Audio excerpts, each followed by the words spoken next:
morning, everyone. Good morning and welcome to the 2014 Early Childhood Legislative Debriefing. I'm Elaine, Director of the Hartford Area Child Care Collaborative. We're an integral component to the Hartford Foundation of Public Giving's work in early childhood, along with the partner agency of the United Way of Central and Northeastern Connecticut. I'm pleased to have so many of you here today in this room and also via live webcast. And to learn more about the specifics of the early childhood legislation that was passed this session, and to have the opportunity to dialogue and ask questions with our panelists. One of the collaborative's role is to serve as convener, and that's what we've done here today, is to convene some of the state leaders here today to be able to dialogue and to have a discussion with all of you. I'd like to thank Goodwin College for their wonderful hospitality and for being a great partner in the work of early childhood. I'd also like to thank my colleagues at the Hartford Foundation for Public Giving for their work in helping to put this event together. I would first like to introduce and invite up Linda Kelly this morning. She is the president of the Hartford Foundation for Public Giving. Linda.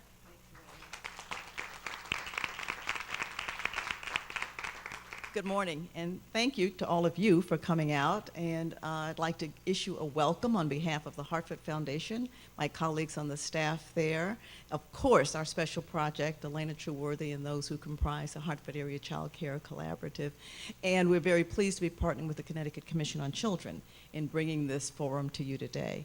What excites us about this is, one, the work that you do.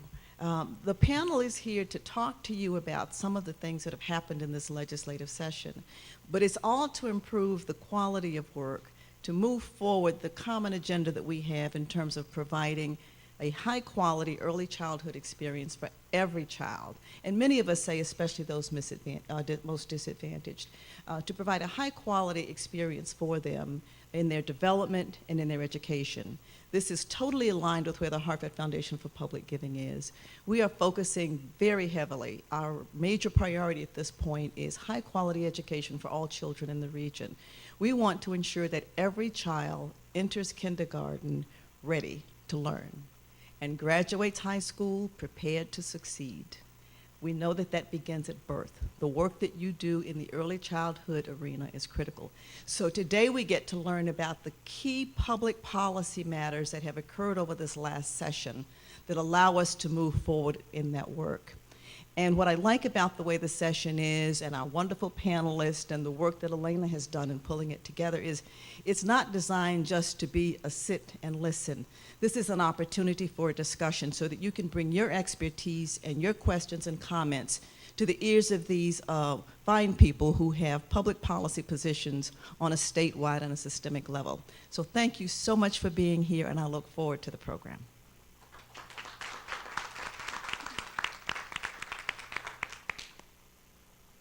Thank you, Linda. I think your comments really provide a good framework from which to start this morning. So I'm going to do a brief introduction of each of the panelists, and I'm actually going to ask them to sum up this session in either one word or one phrase, which will be challenging for them, I think, in the beginning. But our first panelist is State Senator Beth, Assistant Majority Leader. So in 2010, or since 2010, she was elected to represent the citizens of the 5th Senate District, towns of West Hartford, Bloomfield, Burlington, and Farmington. Beth is chair of the Appropriations Committee and vice chair of Education, Higher Ed, and Employment Advancement. She has been many, many years in early childhood, an advocate of early childhood, and we thank you very much for being here. So one word or one phrase? Dynamic. Hey, dynamic. Commissioner Myra Jones-Taylor. I'm going to need to get to used to calling you Commissioner, so congratulations. Commissioner for the new Office of Early Childhood. She was appointed to lead the new agency by Governor Malloy in June 2013. Previously served as Assistant Professor, Faculty Fellow at the McSilver Institute for Poverty Policy and Research. at the Silver School of Social Work at New York University. She is a cultural anthropologist with expertise in early care and education policy. Commissioner? Wow, really. Excellent, excellent. Dynamic was taken. Sid Oppenheimer, Senior Policy Fellow at Connecticut Voices for Children. She focuses on issues related to childcare, early childhood education, and K-12 education. Before joining Voices, Sid worked at the Sheehan and Reeve as a criminal defense attorney and at the Ed Law Project, representing children in special education and disciplinary proceedings. Sid. Exciting. Hey, exciting. Dynamic, exciting, and wow. Marilyn Calderon, Executive Director of Connecticut Parent Power. She is a bilingual professional who has dedicated all of her professional career to diverse families and children in areas of early childhood, adult literacy, and multicultural education. Marilyn came to Connecticut Parent Power most recently in January 2012. Marilyn. Transformational. Hey, excellent. Helen Figueroa brings 25 years of experience as a child care advocate, working on community development, public policy, communications, and planning projects. Formerly the director of Trinity College Community Child Development Center for 8 years. She has been a champion for recognizing the importance of family child care providers. She now directs the child care team at CSEA, SEIU, Local 2001. Helen. A win for family child care and a win for parental choice. Perfect. Excellent. I'm going to introduce the other two panelists who are on their way. Elaine Zimmerman, she's Executive Director of the Connecticut Commission on Children. She reviews children's policy and reports to the executive, legislative, and judicial branches of state governments and recommends children's legislation. She was an integral leader in creating the school readiness for Connecticut and also PLTI, the Parent Leadership Training Institute. We'll ask her word or phrase when she gets here. In addition, Merrill Gay, who is the new, or I still call him new, Executive Director of the Connecticut Early Childhood Alliance. He came to the Alliance in 2013, and prior to that, he has served on a number of early childhood initiatives in New Britain, including the School Readiness Council, New Britain Head Start Policy Council, and Early Childhood Finance Project. So thank you, panelists, very much for being here, and we're going to get right into questions. So please hold your questions, write them down. At the end, we'll have a long, lengthy period of time where we can have discussion about all the topics that we're going to discuss today. So Sid, we're going to get started with you. Could you please give us an overview and really tell us how did the budget fare for children this session? I will. I just want to say I apologize for running in at the last minute, and it may take me a minute to get settled. I feel like the poster child for childcare, work-life balance, because my husband's out of town for work. My sitter couldn't get here till 8, and then, of course, there was traffic. I hate being late, so I was sitting in the car just, trying to breathe. Deep breath. Okay. You're among friends. The same exact thing happened to me this morning, with my husband also being at it. But you got here before me. It's like 2 minutes. Not a race, Beauty girl. of parenting. So, in terms of early care and education, children actually fared very well this session, and most notably in 2 areas we saw real increases. So first, in terms of school readiness funding, the funding increased by a little more than $8 million, which is going to enable us to serve another 1,020 children this year, this July 2014 to 2015. And the other big increase was in Care for Kids, and that was largely due to the work of the union in negotiating with the state for increases in rates for family child care and kith and kin care. And the state also, although it was not part of the union negotiations, agreed to increase rates for center-based care. This is really significant because it's the first rate increase since 2002. It's still a long way from being anywhere close to market rates or even what the federal recommendation is, 60th percentile of market rates, because it was so long without an increase and has not kept pace with inflation, but still very significant.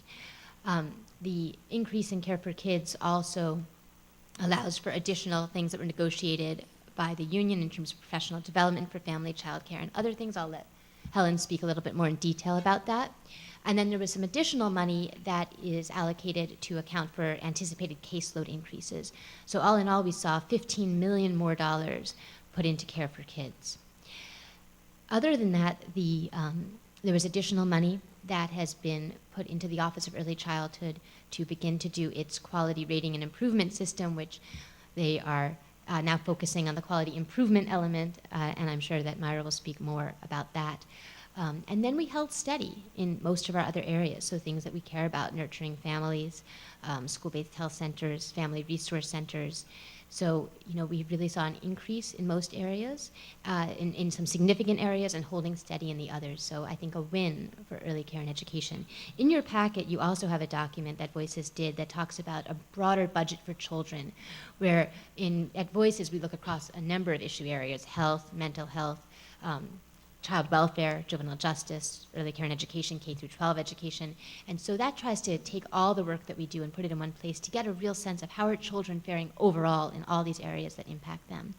And although we did pretty well this year, if you take a look at where we used to be, it used to be that if you tried to add up everything, funding that went to children was about 40% of the state budget. And now, even with doing pretty well this session, we're only at about 30% of the state budget. So the priority that our policymakers are giving to children has declined. And so that's just, it would, I'm not going to spend time on it because our focus here is on early care and education today, but it's worth thinking about how we can advocate to make sure that we are making sure that our children's needs are being addressed in all areas, and that as we grow one area, it's not at the expense of others. I'll just stop there for now. Happy to take questions as we go on. Thank you, Sid. I'd also like to welcome Elaine Zimmerman and Merrill Gay. And we asked each of the panelists to sum up this session in one word or one phrase. So, Merrill or Elaine?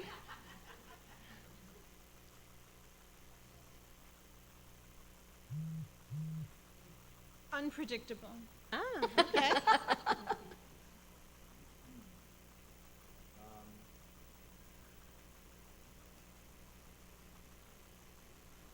Dynamic and wow and transformative and a longer phrase were all taken, so just a few out there. So the two came late. Yeah. If you want to think about it, we can come back to you. No, it could be more than one word. You were allowed a phrase. Okay, internally challenging. Okay.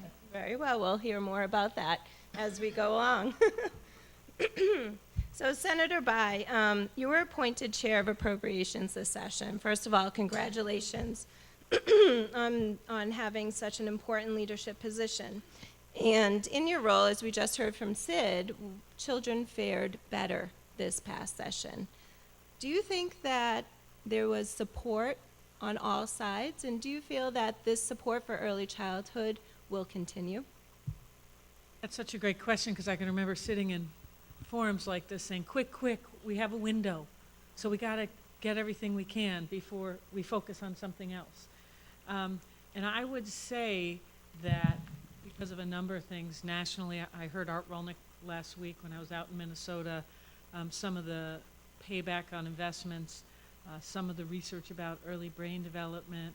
And I think because of a lot of the work of the people sitting to my right, building understanding in the legislature, it wasn't that big a lift to get more dollars for early childhood. And that's a big change. And I think Sid referred to losing ground. And I do think we've been losing ground because there's pressure for so many different items. I would say the one hazard we have, which is why we need to be thinking more broadly, is that the issues of poverty and housing are so critical, and when early childhood always has a shining star, the people working on those issues feel frustrated on the inside. It's like, oh sure, early childhood's going to save the day, when people working on those other issues see it much more complexly. So I think the more we weave early childhood into the broader story of helping to lift families out of poverty, the importance of stable housing. I think that's how we'll stay in the conversation without the resentments, because when we printed a list of the 20 items that got the biggest increases this year, 3 of them were in early childhood. And I'm like, yahoo, this is great. But other people were like, oh, what about food? What about, things that they see their constituents struggling with, the jobs? We have to make sure we keep that focus on how do we bring good jobs to the state.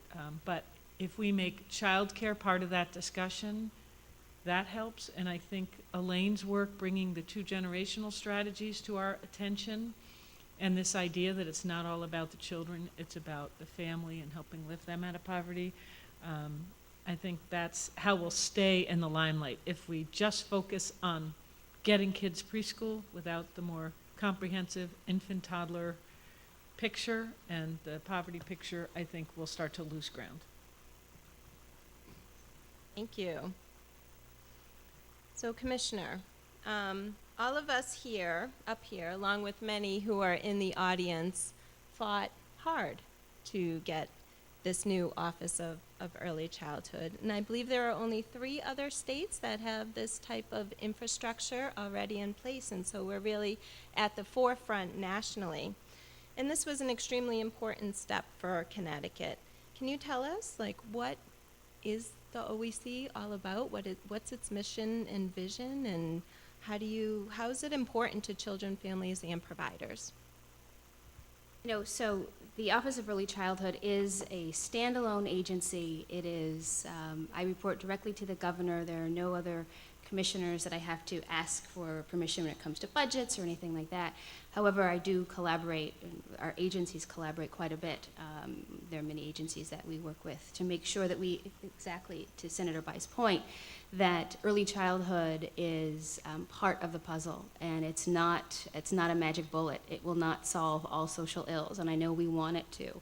We want to believe that, but if we don't think about this as being I've always thought of early care and education as being about a 2-generational approach, that it's about work stability as much as it is about early childhood development, and that if we don't have services for families who work long hours and who work non-traditional hours, then we're really missing the boat here. It's about 2 things. Having said that, so the Office of Early Childhood is made up of 4 divisions. There is the Early Care and Education Division, the Child Care Licensing Division, the Family Support Division, and the Early Intervention Division, which will come in next year. We hope the 2015 year. And so the point of these 4 divisions is really to think about how all of the key programs that we know support young children and families and bring them together under one roof. We're not co-located yet, so that's kind of a metaphorical one roof, but we're working on that. Bring them together under single leadership so that policy, data, the cultural piece of how we're actually going to get our work done is done in a coherent, cohesive manner. Our mission is really simple. It's to ensure that all children are safe, healthy, thriving, and learning, and that, I'm paraphrasing here, and that they're surrounded by adults who are passionate about their work, who are supported about what they're doing, and know the importance of those early years of a child's life. And we are doing a lot. I can get into all the different buckets of work that we are working on, but a few things I can talk about in greater depth if time permits. We are working on a quality improvement system. That is, and you'll notice I don't say the R, it's not a quality rating improvement system just yet. We're really focusing on improving quality. We know from learning from other states who've gone before Connecticut with the QRIS, that when you focus just on that R, which is often what happens. I was speaking with a colleague and talking about this, this challenge of developing one, and he said, all we do is focus on the R. And when you focus solely on the R, it's really the tail wagging the dog. You're really forgetting the whole point of this, which is to improve quality. So what we're doing is actually building the apparatus, the system that will improve quality across sectors, family child care, center-based and school-based care. And then we'll add that rating piece, which is important to make sure people have targets and know where they're moving, and then we can share that information with families. So that's one thing we're working on. Another, this is something we hear about all the time, is the need for universal screening for children. We know that we can get them into, children enter kindergarten and they enter with delays, that if their families had known about those delays earlier, they could have had supports through our Birth to 3 system, through our early childhood special ed, that could have diminished or significantly limited their need for special education later on. Far more expensive and less effective interventions than if you get them early. So we're working on that with our great partners, United Way, on a universal screening system. We are also working on a home visiting, building a plan for a comprehensive, coordinated home visiting system. This is part of legislation. Elaine Zimmerman, Senator By, and many others have said, just as if we had the same kind of mess we had when it comes to early childhood, that this whole agency was supposed to, is going to fix, it is in the process of fixing. When it comes to home visiting, we have a lot of work to do. We need to coordinate services, we need to have standards, we need to address the need for some kind of common referral system. So we are also working on that. Those are 3 of the main things that we're working on. And I'd say the 4th, which is really important, is culture building. We've had 3 all-staff meetings over the last year, even though we weren't officially legislated yet, and getting everybody together, even though they weren't even officially part of our agency, and said, okay, how are we going to operate? How are we going to function as a new system? What do you want out of this? And I'll speak really quickly, just this last one we had a couple of weeks ago, and they've all been building on each other. This has been wonderful, getting 120 people together to think about how we are going to be a more effective state agency, how we are going to deliver on the promise of this agency that everybody in this room fought so hard for. I look in this room and go, I've seen every single one of you, I don't know, 20 times, 50 times, some of you, at meetings. I'll just say quickly, and a few things came across. These are people from licensing, early intervention, family support, early care and education. And what they said is, we want to build a system that works for families and children, not a system that works for the system. We are really good in state government and federal government in making systems that work for us as bureaucrats, as state agency folks, and families and children often get the short end of the stick. And we said we want to be a different kind of agency. And not to say disparagingly against other agencies, I know in this state in particular, there are a lot of agencies that are really working on being more responsive, more efficient. But it felt good that this is coming from the folks in the room who have to do this on a daily basis. So, wow, this is an exciting time, and so grateful for everybody in this room and across the state that's worked to make this happen. Excellent, thank you. That's really enlightening to hear. It's a system for families, a system for all, not just a system and just to have a system. Thank you. So Merrill, I'm going to ask you to talk a little bit about the process of getting the OEC passed. What was the role of advocates? And if you can talk a little bit about the specific legislative pieces in the OEC bill. There ended up being a number of different early childhood initiatives this session. There was the unfinished business of passing the OEC. There was the governor's proposal to expand the school readiness program, and that was not just put some more money into it, there was also some legislative changes to make it possible to get more of those slots out into competitive districts and alliance districts. There was the Senate Smart Start proposal, and there was Andrea Stillman's longtime goal of changing the kindergarten age. So all of those things ended up getting rolled into one bill. And, you know, I should say, the state does not deliver preschool services. I mean, everybody knows that. And, you know, it's not state employees providing preschool. The state gives grants. The grants go to school districts and nonprofit organizations through the school readiness program. And that means that there are a lot of providers who are an integral part of this delivery system who come to this with their own set of needs and understandings of what the problems are. The Alliance is a really broad group of over 100 organizations ranging from individual child care centers to associations of child care organizations to advocacy organizations to groups that just, are concerned about children's health or making sure that low-income families can have diapers. So it's a really broad organization, and it was quite challenging at times to hold that all together as some of these things came forward in the session.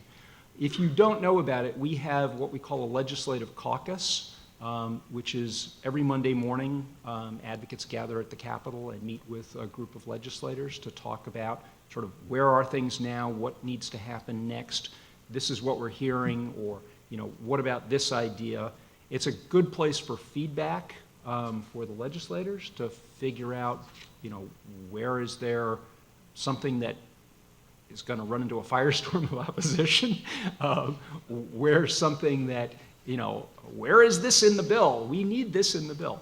One of the things that people were very concerned about was grandfathering language. As everybody knows, we've got a new requirement for early child care head teachers as of the July of 2015, a year from now. And then we have a stricter set that kicks in 2020. And there were people who could easily look at the 2020 requirements and say, okay, I've got somebody who's going to qualify in 2015. They've got a BA in English literature, but they've got their 12 credits in early childhood, and they're a great teacher. I don't want to lose them because in 2020 they've got to have a BA in early childhood. They're not going to go back to school and get another BA.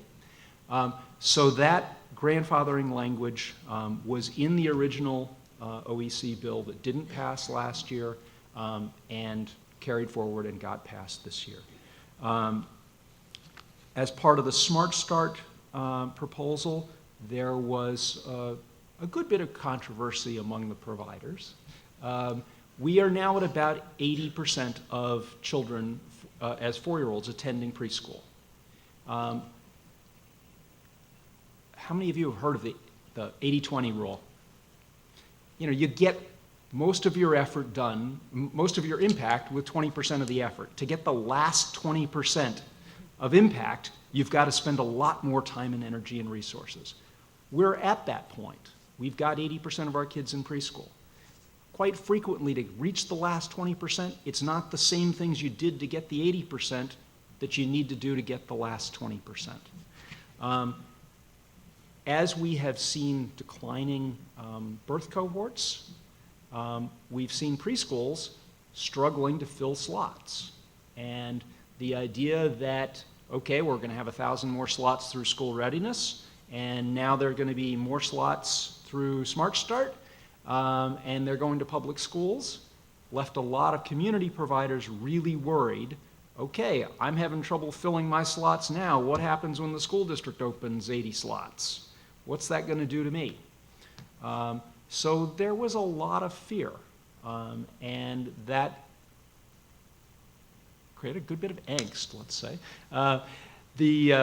The Alliance worked hard to try and make sure that there were some things to prevent sort of wholesale closing of community providers. We know that community providers are the providers that's where infant toddler care is, and that infant toddler care doesn't pay for itself. So programs need to have preschoolers in order to internally subsidize their infant toddler care. And the last thing any of us wanted to see happen was public schools open a bunch of preschools, community providers lose their preschoolers and therefore close down, and we lose the infant toddler care. So in the negotiations, we had a lot of conversations about that. And one of the things that came out of that was a plan for universal access that would really look at what's going on the ground and what are the vacancy rates, what are the birth cohorts, what is it that, not just the how many more classrooms do we need and how many more teachers do we need to get every kid there, but what are the factors that are keeping kids from going to preschool now? That last 20%, the families who don't live anywhere near a preschool and don't have a car. Okay, that means you got to have, just having a slot doesn't mean that they're going to show up. We've got to start thinking about all of those things, and that was built into this bill as well as the access to universal pre-K. The kindergarten age thing was something that got put in at the end as one of the things that there's been talk for a long time about. Connecticut has one of the states that has possibility for the youngest kindergartners. So talk of moving the kindergarten age back. And there are real concerns about, okay, well, if we have a quarter of the kids who would normally be going to kindergarten staying in preschool for another year, what's that do to all the kids who would be normally looking for a preschool slot? So thinking about all of that. Can I just clarify Sure, one thing? yeah. So just to clarify one thing, not to get it, I don't want to make this a huge issue, but it didn't really get put in at the end. The kindergarten age plan was that last year, when there had been a legislative proposal to change the date of kindergarten eligibility that did not make it out of the Education Committee. And instead what happened was there was language that was put into the bill to create the Office of Early Childhood that charged the Office of Early Childhood to look at this issue and come up with a plan for how it would serve the displaced kindergartners and ensure that everyone had access to a high-quality learning experience if they were not in kindergarten. That bill, as we all know, did not end up making it to the floor and did not pass, but was basically returned in the same form this year with that language still there. So it wasn't as if it got kind of snuck in and, and I think that's been, it's important to mention because I think the media has really covered it wrong, and I've talked to a number of reporters, and sometimes it's been a little bit fixed, but the headline's been out there, like somehow no one knew about this and it got in there, but it's nothing new. It was in there last year, we knew about it, and it's a plan that charges them with looking at this issue. So just to clarify. Yeah, and there's been confusion that, it's going to be next year, and it's not. It's a plan to figure out what we're going to do. It's a study. And then there was also a bill, Senate Bill 424, that looked at, advocates raised the issue that we have lots of not lots, but we have preschoolers in DCF custody. And we know those kids are at risk as they have probably suffered trauma, and why aren't we making sure that they're getting a good, high-quality early childhood experience? When the dust settled, really the issue was that DCF doesn't have a very good way of counting, and they couldn't tell anybody how many of their kids were going to preschool. And so there's a study bill, part of that, to try and I think that DCF has recognized that that's an important thing. There is a good DCF Head Start partnership, but their internal systems of tracking things, they could tell you pretty clearly how many kids were going to Head Start through the partnership, but they couldn't tell us about the other kids who were not in that. And so making it a priority for DCF to try and get those kids into high-quality early care. Great. Thank you, Merrill. And as you can hear, there was a lot of negotiating. There was a lot of movement around this bill. We used to call it the Christmas tree bill, with lots of things hanging from it because everyone wanted to attach something to it. So I did want to give the other panelists an opportunity to talk about what the OEC means to you and from your perspective and from the constituents that you serve. Anybody? On behalf of the parents of the state of Connecticut, I can honestly say that this process was very spirited, with lots of viewpoints from many different constituents, from parents, teachers, administrators, and folks that just really care about those early beginnings that really do shape the formative years. With that said, I think that it's really important to say that although we're sitting on this panel and we're talking about the collective effort that went into it, we definitely respectfully disagreed on certain things, and I think it was a healthy process for us all. And for parents, I think the message that they would want me to relay to all of the folks that have been invested in the process is really don't forget about the parent voice. Make them an inclusive process. as you're building culture in your internal structure, and also ensure that parents understand that the systems build approach is really going to be different. We don't want another office. We want a system that really reflects our communities. And I think in order to do that, we had been talking about 8 core components that we wanted integrated. And the first was to really make it a transformational process to improve outreach to and access parents from different cultures in our communities, from discovery to local infrastructures that are already set, to have a reporting system that's more uniform, to really look at funding streams that really piggyback on the equitable process that we'd like to see implemented statewide. And we really want to see that fully funded spaces and places that are safe for children, that are NIAC accredited and or accredited in a way that really show that parents are working toward that progress, toward attaining that accreditation. Just because a place is not accredited, that doesn't necessarily mean that it's not a good place for children. And as we look at those urban districts, we want to make sure that we're not missing a beat on that. Another area is really looking at quality improvement systems that really have an inclusive voice of parents at all levels, because what you see as an improvement process may not be what they see as an improvement process. It needs to be reflective of what they see in their communities every day. Another area is workforce development and compensation that was spoken about earlier, really looking at that as saying that our parents are the ones that are the majorities that are working in those early care and educational settings. They are parents first before they are professionals. And they do appreciate all of the efforts that the union has worked towards hand in hand with them. But once again, it's been an inclusive, transparent process, which has been very, very empowering for them. And then the 2 last areas is really working on a coordinated, complete, and transparent data collection system that really does reflect the realities that parents are coming across on a daily basis, whether it's transportation, whether it's access to quality care and education, and or access to a school readiness program that's right near to their home, but really doesn't have those sliding scale fee spaces. And then the last but not least is the effective rollout of the early childhood standards that are culturally sensitive to all of the needs of families, because we are a very diverse state. And we have parents from Albania, from Colombia, different parts of Spaniard backgrounds, and once again, you need to understand the culture of your community before you can implement a structure. So we are excited having Myra Jones-Taylor lead this this movement, and we really do feel that we will continue to work hand in hand with the Office of Early Childhood to ensure that those voices are not forgotten. And just to reinforce what Marilyn said, I think we really see this as a beginning, not an end.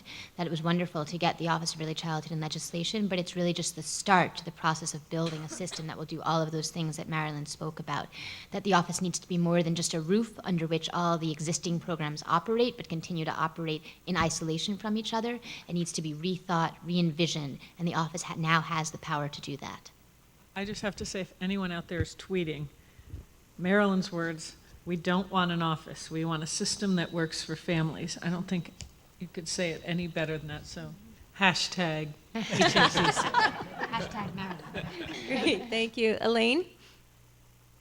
From a political vantage point, originally when we began to work on early childhood deeply and systemically in Connecticut, it was perceived as a women's issue. It was perceived as child care.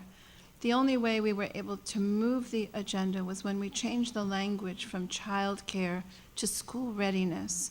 And it was actually the framing that shifted it and allowed money to begin to come in. This session was so interesting because you got to see how far we've come, and we've sort of graduated, really, because what happened, though it was very upsetting, was that at a certain point the issue itself became a political football.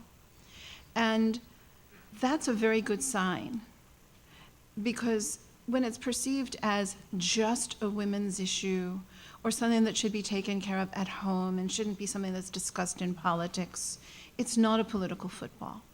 And so we've come of age, if you will, and you really got to see it this session. People were fighting about this issue. Men and women were fighting about this issue. It became an item held. I've never seen this issue be the issue that would then be held up, and you couldn't have X, Y, or Z that had nothing to do with early childhood unless you got X through that related to early childhood. So the fact that this issue and this initiative and this policy became that important and was a holder shows its value, its valence, its worth.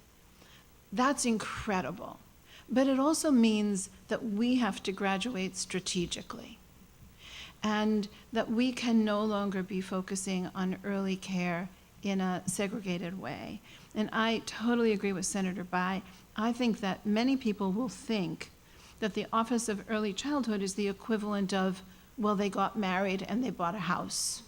So now everybody's just going to wait for the divorce. And instead of the divorce, what we want is to take these issues and to link them to every other issue, to poverty reduction, to institutional racism, to different varying needs that families have around the whole state, and to each policy domain, so that someone who works in housing is suddenly going to be thinking about early care, and someone in transportation is going to be thinking about early care. If we work and continue to work in a segregated, siloed way, they're going to want a divorce, because they think we won, and there won't be any attention to this issue in the same way. And so the more we work across bridges, get through different toll booths, that's going to be the sign of whether or not we've graduated. And I think, candidly, we have a ways to go. And that's probably something that we as a group need to work strategically on. That was a great discussion about the Office of Early Childhood. And Commissioner, would you like to comment? I just wanted to add to that. I think that's absolutely right. And I hope that people don't think that with the creation of the office, our work is done. I've often said, people are congratulating those of us who work in the agency.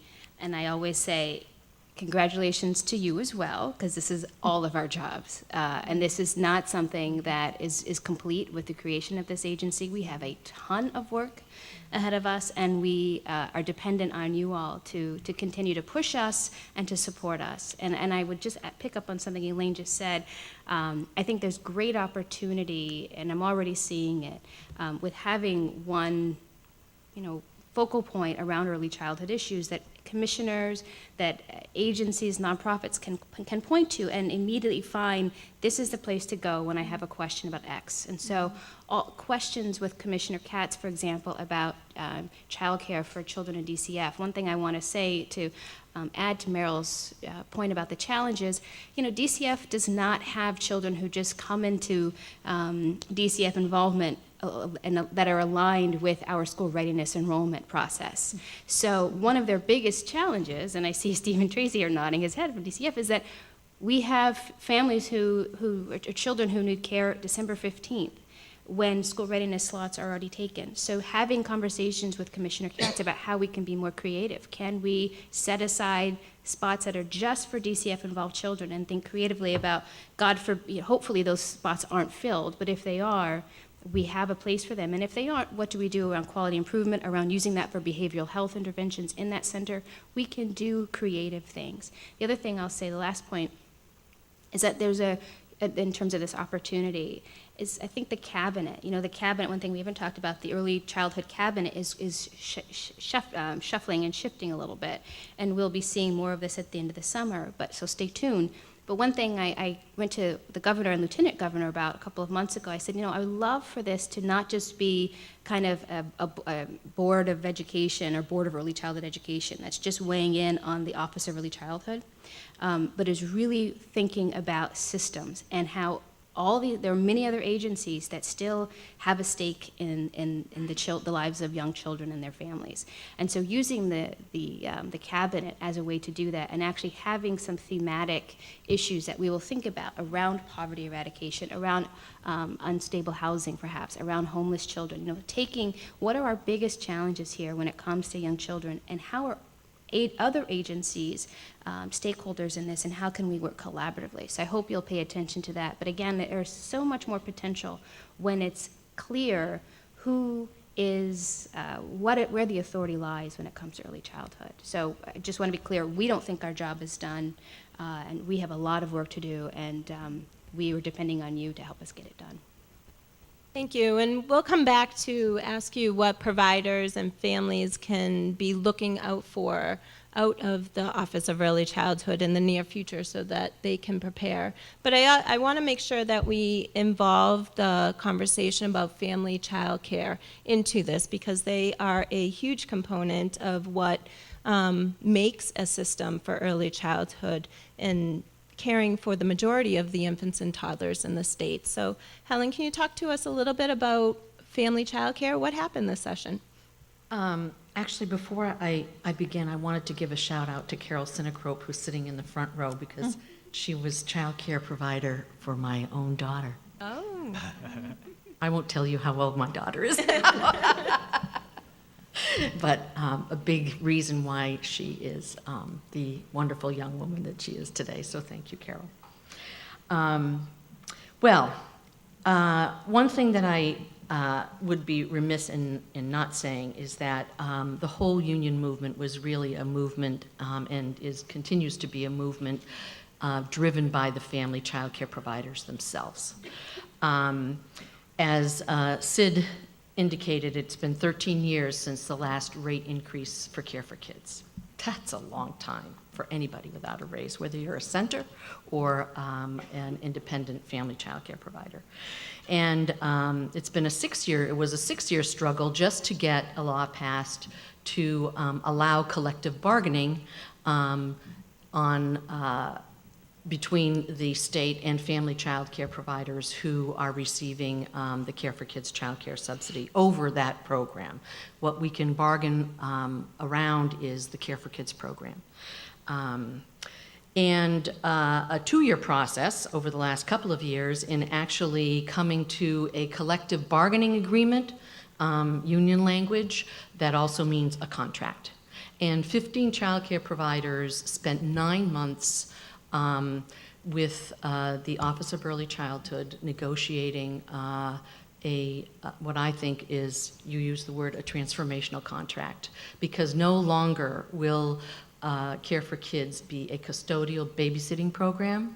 It really is going to be part and parcel of the early care and education that we want for every single kid in the state of Connecticut, regardless of income.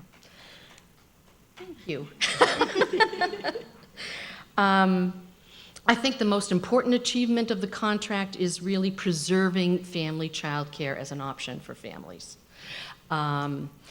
There have been there was a lot of angst around expansion of preschool, both for centers, but also for family child care providers. And I think that this contract really puts family child care on the map in a way that it has not been placed before. And it does so by addressing rates, by addressing quality, and by amplifying the family child care voice. It really goes to recognizing the significant contribution of women who are in their neighborhoods and is seen as a source of wisdom, a source of support for families in their own neighborhoods who oftentimes feel very much alone in raising their children. And so the fact that there will be support for family child care in many different ways, and I'll go over just a few of the things that are in the contract, because you have in your packet highlights of every single thing from the rates to everything else. But there was particular emphasis on infants and toddlers. And the reason for that is that, as many of you who are center-based providers, and how many actually work with family child care providers who are in the audience? Okay. And there are no family child care providers here today, because guess what? They're taking care of kids. The center-based providers have, for many, many years, since the inception of this program, received a 26.5% differential for infants and toddlers. So if you had a child who was a preschooler and the subsidy was $100, you would get $126 if that child was an infant toddler. That was not the case for family child care providers. They got $100, whether it was a full-time preschooler or a school-age kid or an infant, even though they could only have 2 children who were not walking. That was huge injustice, and so that's been corrected in this particular contract. Home-based childcare providers who have been upgrading their credentials over the course of the last 25 years are going to be recognized for that and going to be rewarded for that. There are also incentives. As you may know, there are 4,300 family child care providers in the Care for Kids program. 2/3 of those are unlicensed. There is a huge incentive for becoming licensed, both in helping to pay for the licensing and also a $500 bonus after you have completed 1 year as a licensed family child care provider.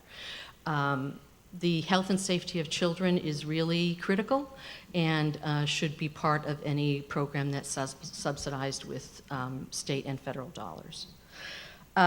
There's a joint labor management committee that will continue to look at some of the issues that haven't been addressed, such as non-standard care and ensuring that all family child care providers have some kind of health insurance.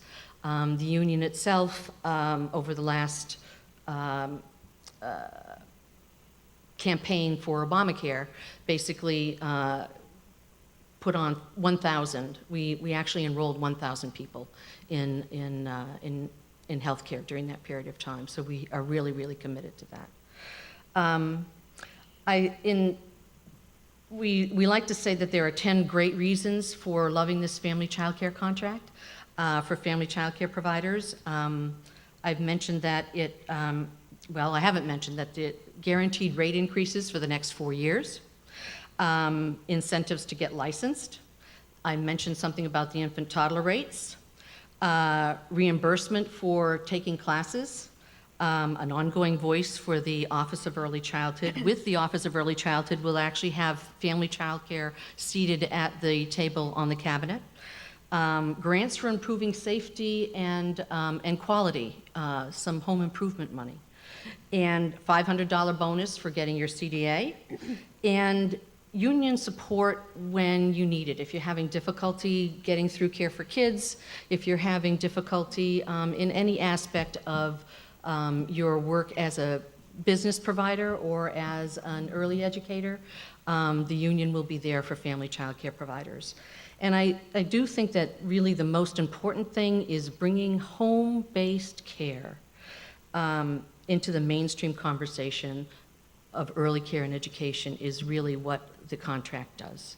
And when you talk about building synergy with DCF, I met so many women over the course of the last 2 years who take care of children as a licensed provider. They are also foster parents. They've also adopted several children over the last 16 years. It is really phenomenal what is happening in these family child care homes.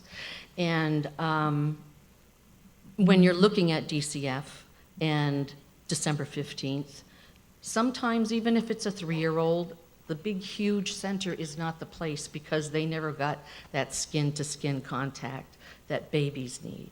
And I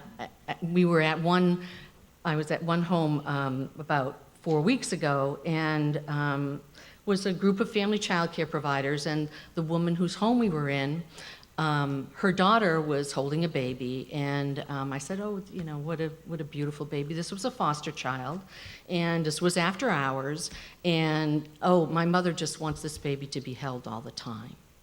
And that baby was being held like 24 hours a day because that baby had not been held for a very long time.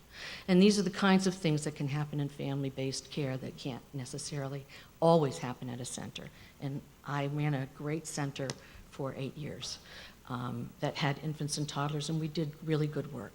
But let's hope that we're all on board in embracing family child care as a part and parcel of early care and education. No, I just want to comment because I think, first of all, let's hear it for Helen.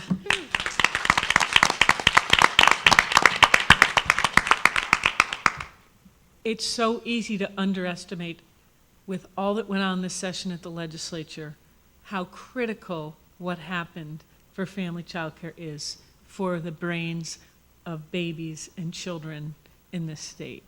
And I will tell you, I have sat through, I can't even tell you, I think when we brought the bill out, I was up for like 8.5 hours of people coming at us about how could we do this? How could we let these workers organize who are being paid $3 an hour or less? $2.37. Thank you. Helen was always really good with the numbers. But we have to build on this, and luckily, you know, Myra's experience with all our kin and the work that Jessica Sager has done showing the return on investment for family child care. This is so critical. So, you know, we accomplish a lot of things in advocacy and in the legislature, and yes, we had to allow the child care workers, family child care workers to organize, but then it took people going door to door for months on end to make this happen, and then 9 months of negotiating to get above $2.30, $2.37 an hour. So I'm so excited, and I hope Myra will discuss the staff family child care network, because that was one of the, I think, best parts, that we're building a system that accounts for all parts, and we wouldn't be there without the work of the unions. And we continue to sit through hearings where nobody ever asks questions about a contract about unappropriates. It's just like you go in, they tell you what the contract is, you vote yes. But when they brought the child care contract before us, we were like, it was like 3 hours of answering questions because people are complaining that we're paying $3 an hour now. So we really have work to do, but we cannot think that centers are the only place. I sent my infant toddler to that great center and became director and was there every day, but one of my children, center-based care was too much for her. She was too distracted, and I sent her to family child care 3 days a week for a break. So, you know, we need to look at the whole system, and I just want to, Helen, thank you so much, because it has been hard work, and we needed you where you were when you were there. If I could And just I just want to add that, I truly appreciate your passion and your dedication. And honestly, sometimes when we talk about the system, and the majority of the time that we talk about the system, we talk about it as though we're not part of it. We are all part of the system. And as you can see, there are many passionate, dedicated individuals working toward the same common shared vision across the state. So as we're looking to build this system, I think it really takes those heartfelt stories to bring the reality back into the passion of the work that we do on a daily basis. And I'm hoping that this moves all of you that are listening to really take an active part and role in reaching out to us and telling us your story, because every story is critical. That's what helps us build a system that's very different and not the same old business that we've done in the past. So let's remedy the issues of silos and really work collectively to get there. if I can just underscore, and just again, I would like to give another shout out to Helen and that process. I can say that I wasn't in the 8.5-hour meeting, but when we were up to get it finally approved, it was really vile, and I kept on saying and I'm just going to put it out there, it was vile. The invective that was thrown at me, and I was just a representative of this, but for an hour and a half. It just struck home the importance of making sure that these providers have a voice, because the idea that what we were doing was somehow underhanded and crooked and wrong-spirited, it was really shocking to me. And I just kept on saying, well, why do they need this? Why do they need this?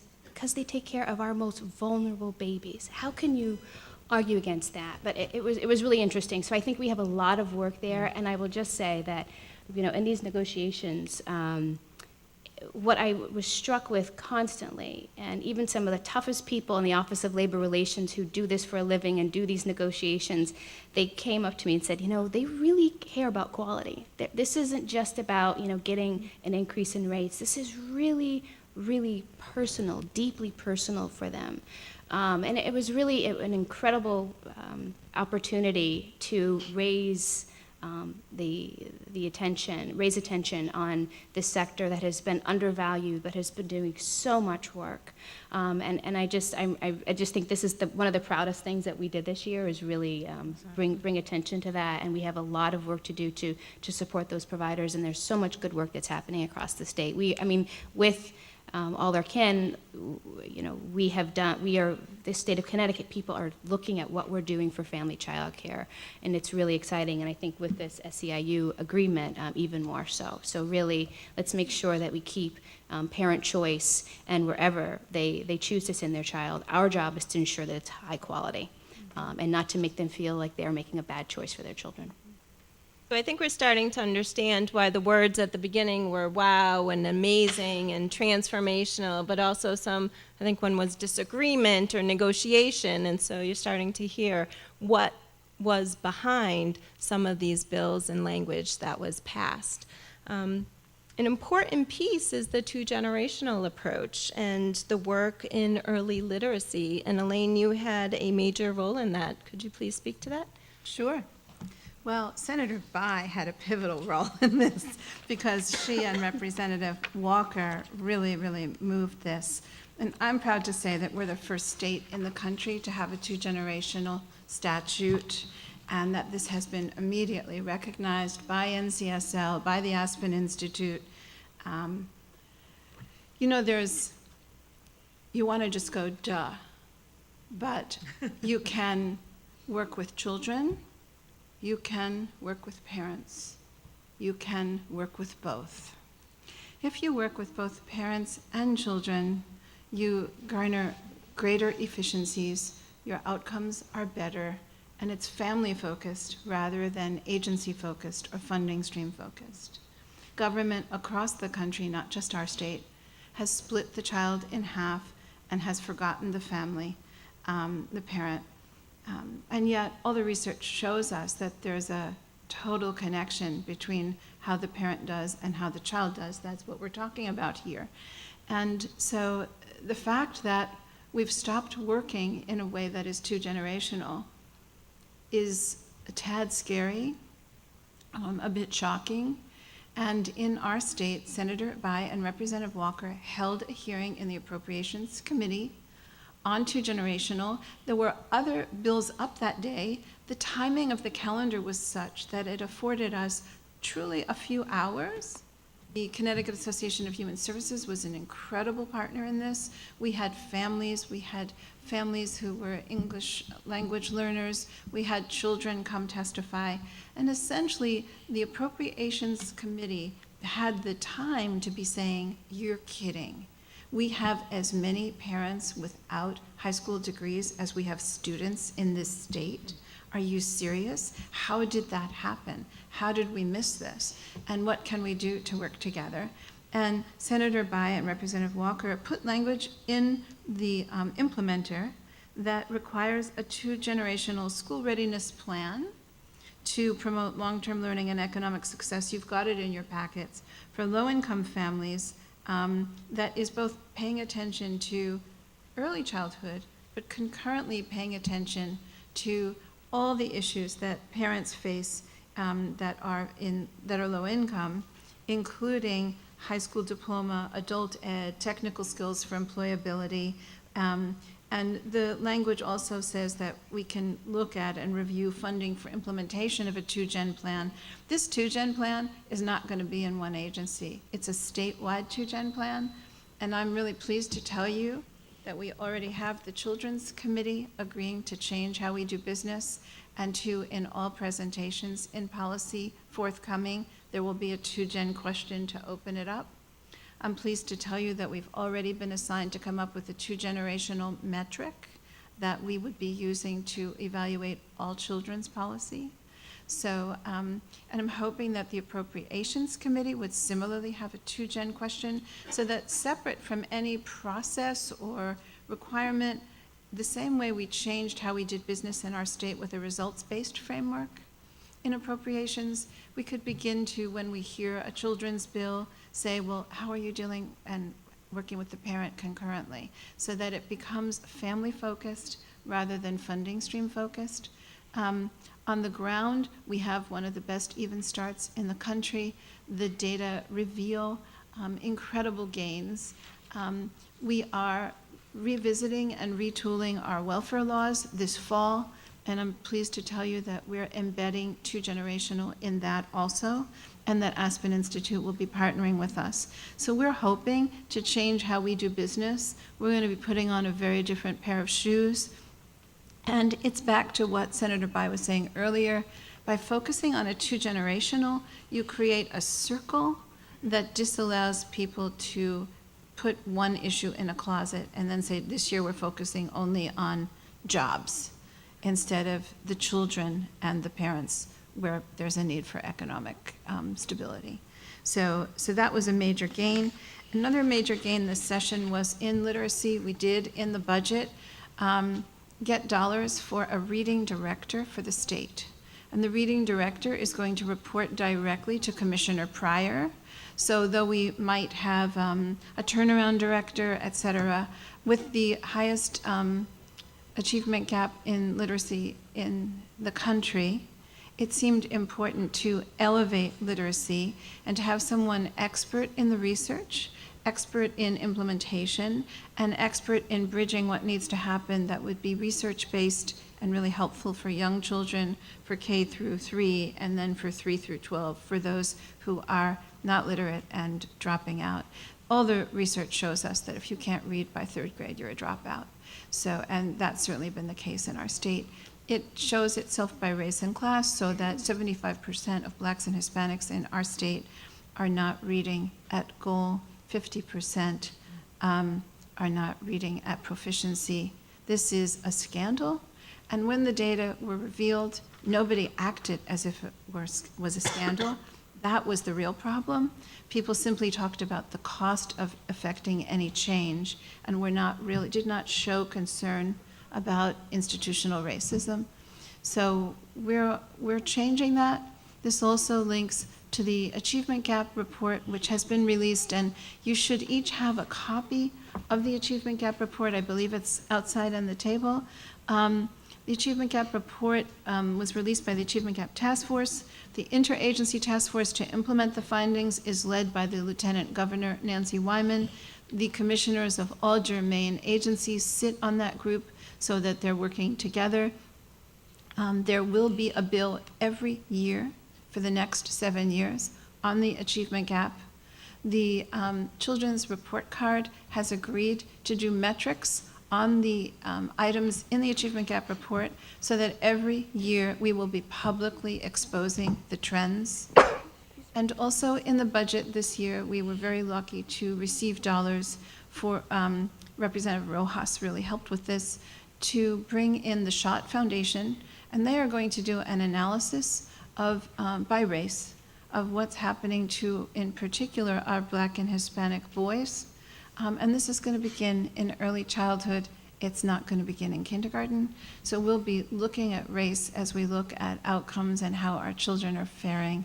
And this will become a new section in the Achievement Gap report. What was great about the Achievement Gap report was that it's not about schools. It's about what needs to happen in early childhood, what needs to happen K through 12, what needs to happen in higher ed, what should change in the state, and what needs to happen in the community and in the family. So it shows that these issues are across domain, and nobody's pointing a finger, but that our state, in a comprehensive way, has to address this. And I would say that the 2-generational strategy, because it's focused on poverty reduction, the achievement gap and the reading pieces go together. There were major victories this year, and I'm hoping that you'll all be involved in one way or another, and we'll make sure to be giving all the information to you. Excellent, thank you. I did want to ask the commissioner, what does it mean now that you are a commissioner? What's the importance of the change from an executive director position to a commissioner? And what can we be looking for that's coming out of the OEC? We've heard a lot about what's under your roof or your umbrella that you're responsible for creating and implementing. And so how are we going to know what's going on? Oh, I think the first thing is if you don't know my name, you can just say Commissioner.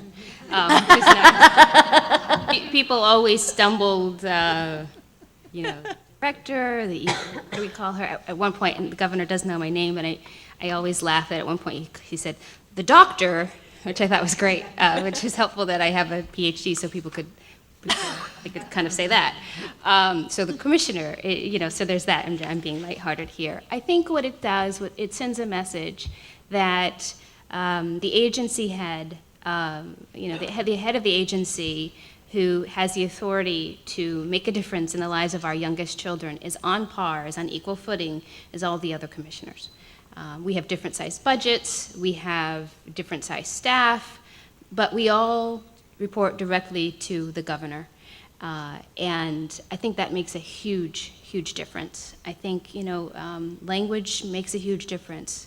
And when you are not referred to something that is considered different or just out of place, it sends a different message. So that's that I still, have the same authority, whatever. I guess it's a little bit different now that we're actually in legislation. So in terms of legislation, what that means is a big difference. So I don't want to diminish how huge this is. The only benefit of the 1-year delay.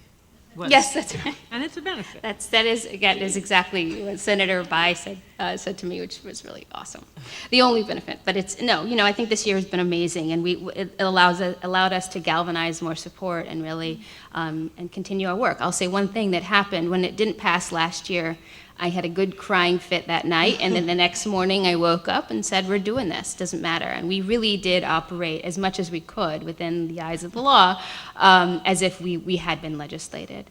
So, but what it means now is that we have the authority to change policy. We now we will be collecting that data on all those children, and so data sharing agreements are no longer necessary. That does not mean we're going to be able to do this overnight. It is a lot to do to bring all of this data together. We've had 2 people, their sole job this entire year has been to sit down with all of the different program people and check off every single thing they do in terms of transactions, to get grants out, to collect data. It's taken almost a year, and we're just about at 100%, but it is a lengthy process, and that's just internally. That is not reaching out to the folks who then need to give us their data. I'm looking at Edie and Kathy and all the folks out there that we will be relying on. So there's a whole other layer of this. But what it does mean is that we can actually start getting real data that is usable, we can actually change and make policies based on information as opposed to a hunch. In terms of some of the crystal, some of the specific things there, I would say Care for Kids. Care for Kids will be over with the office October 1st. And there are some policy shifts that I think we all need to be thinking about seriously. And so that will be possible once that comes over. And that's not to say that DSS has not been doing a great job, but that's to say that it has a different focus now. It's not just work support, it is both work support and capitalizing on all that we know about early science about early development. And so that's a huge one that we will be able to think about and really focus a lot of our energy on. So policies like that, really taking systemic approaches to all of these things that we know support development of young children, and then make it happen in one coherent place. So a lot of attention this past session was paid to the expansion of preschool slots. And what I was happy about is that it wasn't just about expansion. The word quality and the issues of quality were always raised in conjunction with expansion. And that has a lot to do with the advocates and the policymakers making sure that those two were always combined or always put together. Sid, could you talk to us about the expansion of school readiness? So just in terms of data, of information, as I said before, school readiness is expanding by 1,020 slots this year, and the governor's vision is that it would expand by 4,000 slots by 2019. And there was funding for the 1,020 slot expansion this year. There was also an increase in rates for full day, full year slots. So from 8,346, it's gone up to 8,670. I'll just make 2 points about both of those things for advocates and folks in this room to think about as we go forward. First of all, in terms of whether that 4,000 slots by 2019 is enough, the governor has spoken in terms of we want to make sure that we have universal access to preschool. I think we really need to ask the question of how do you define universal access? How do we know if a child really has access? Are we only talking about our very poorest children? Do they have to be at the federal poverty level, which is extremely low? If not, what is the line that we draw?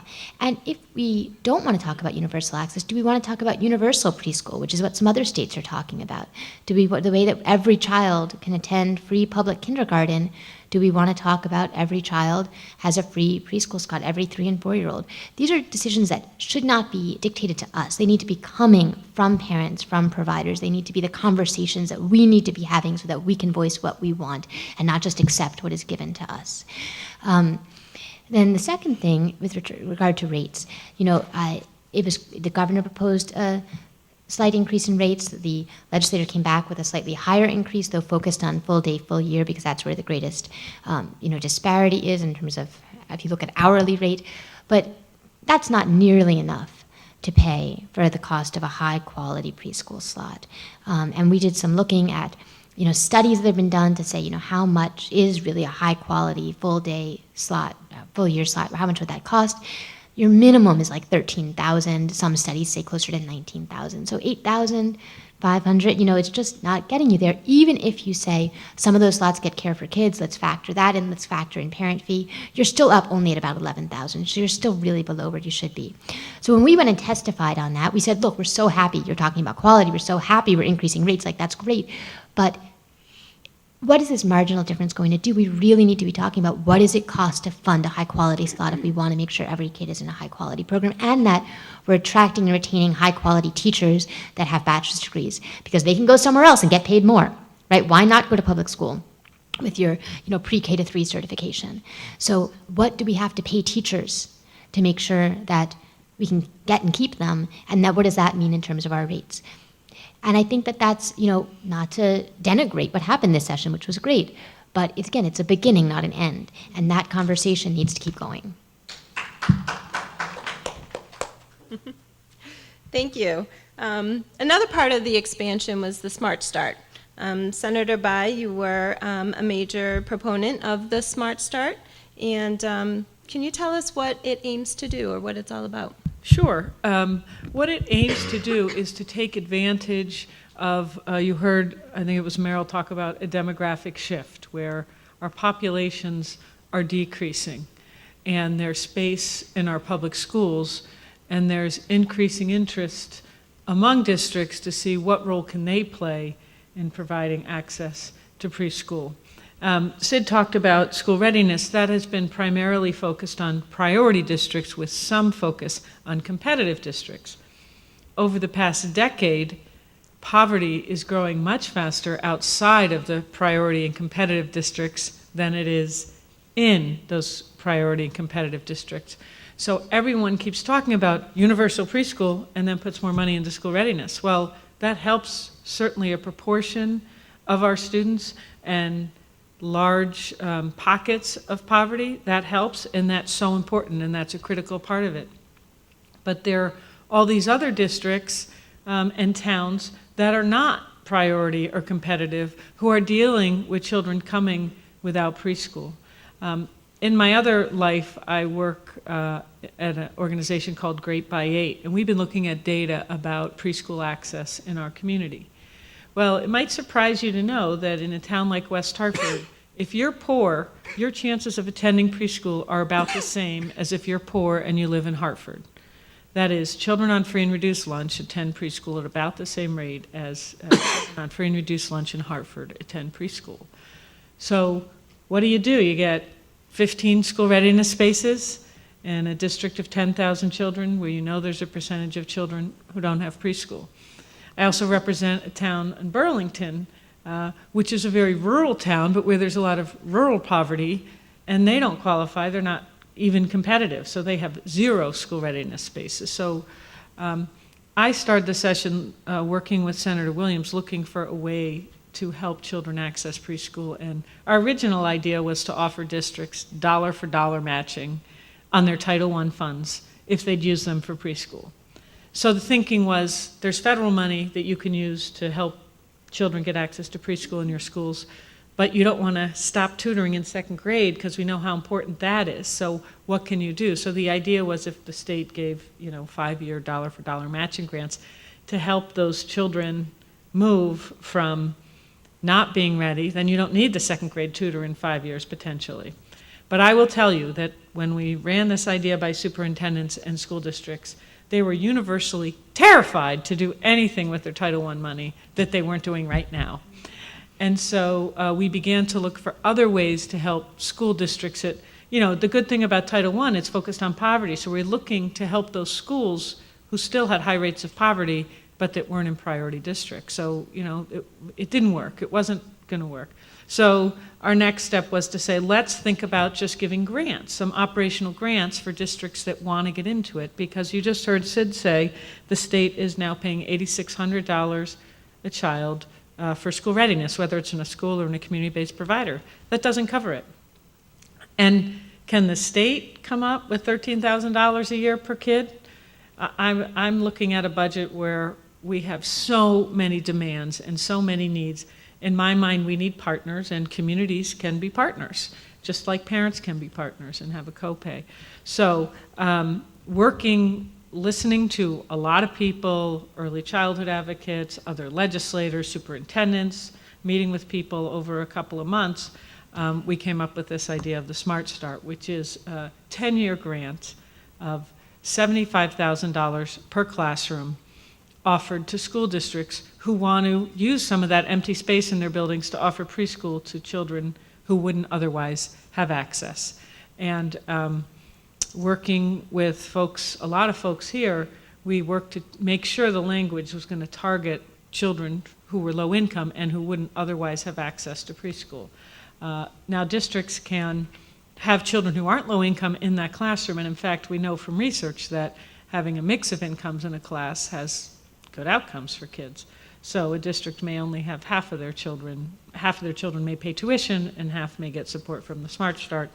But what we did was we built in maximum flexibility for districts, because we found a superintendent in Putnam had ideas that were very different from a superintendent in Burlington or Bloomfield. So there were simply grants. The districts could use them to pay a teacher, they could use them to support the operations, but the goal is a 10-year, $10 million a year grant, a 5-year grant, and then you can reapply for another 5 years. So districts can get this going, because everyone keeps saying it saves money if the kids have preschool.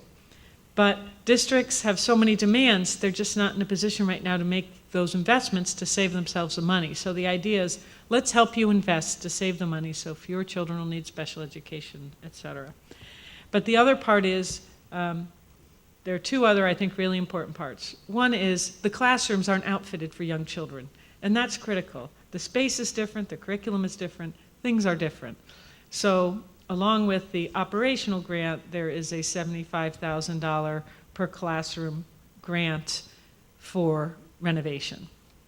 So that funding is expected to go for 10 years. The first bond will be $15 million in the first year, and then the rest will be, we're hoping, are authorized to continue that, and we feel fairly confident. And then the third piece is, which to me is really critical, I've worked in private programs, I've worked in public school programs. Some public school programs are great, some need a lot of help. Some private programs are great, some need a lot of help. But the accreditation project has been very focused on nonprofit, non-public schools. So along with the grant, if you take the money, you agree to be NAYC accredited within 3 years. So it makes the quality standard more level, because I think you all know, many of us at this table believe it's not equitable right now. So if you want this grant, you need to be accredited, and then we put some money in the budget to help support accreditation support. So the idea is to build on school readiness, to have another way that children in priority, competitive, and other communities can access preschool if, and only if, the school district decides they want to apply and get in the game. I know when I was on the school board in West Hartford, we opened our first public preschool, and now there are 4 public preschools, 12 or 13 years later. So it's slow, but it's something the district's working on, and we're also hopeful that they'll work with other providers for full day care. And the final thing I'll say from my Great by 8 data that surprised us, so we literally went and looked at every single kid in West Hartford and what was their experience. So when we look at children on free and reduced lunch, we've gone out of our way to provide with school readiness full day care, full day community-based care. When we looked at where low-income children were accessing preschool, so we can look at free and reduced lunch status in kindergarten and where they accessed preschool before that, the number one way that low-income children were accessing preschool in a community with a mix of options was public school. It may be because there was transportation, it may be because their siblings were in the school, I don't know why, but we know that that was a way in our community that we expanded preschool access for low-income children.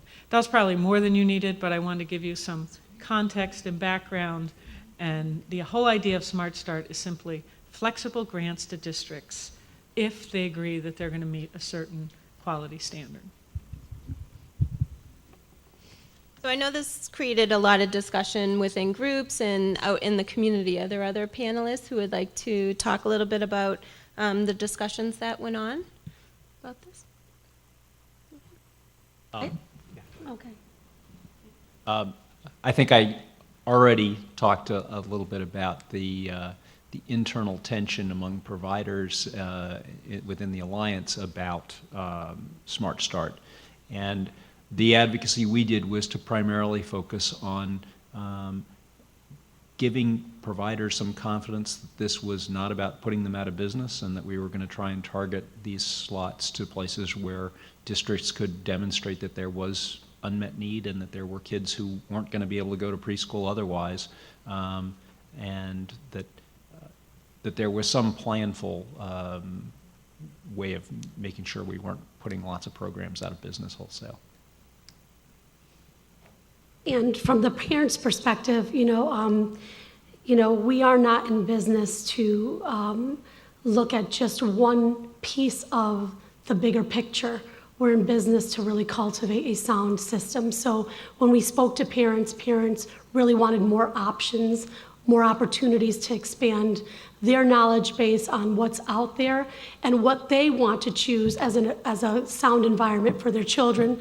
So with Smart Start, it was a no-brainer for us. It got us closer to universal pre-K, and it really gave more opportunities for parents to have more of a say in what they'd like to see being cultivated in their own local infrastructure.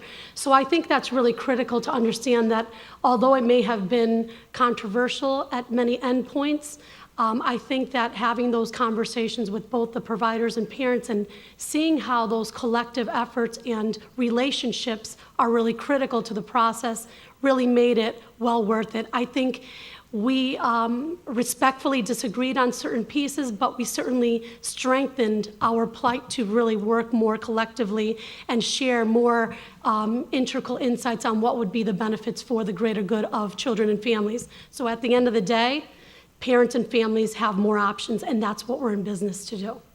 And I think it might be helpful to give some concrete example of what Merrill's talking about when he talks about what does it mean, to do this in a planful way so that we're not just taking kids away from private providers and putting them in the public schools. So from my experience, I'm co-chair of the New Haven Early Childhood Council, which is our school readiness council. And we were looking this past year at still having open slots in January. quite a number, and we did manage to get them all filled by April, but it was, really problematic because you look at our statistics of kindergartners who have a preschool experience, and this year we did better than we've done in the past. It was 74%, but that's still 26% of kindergartners coming in with no preschool experience, and we have open school readiness slots, and we can't tell you why.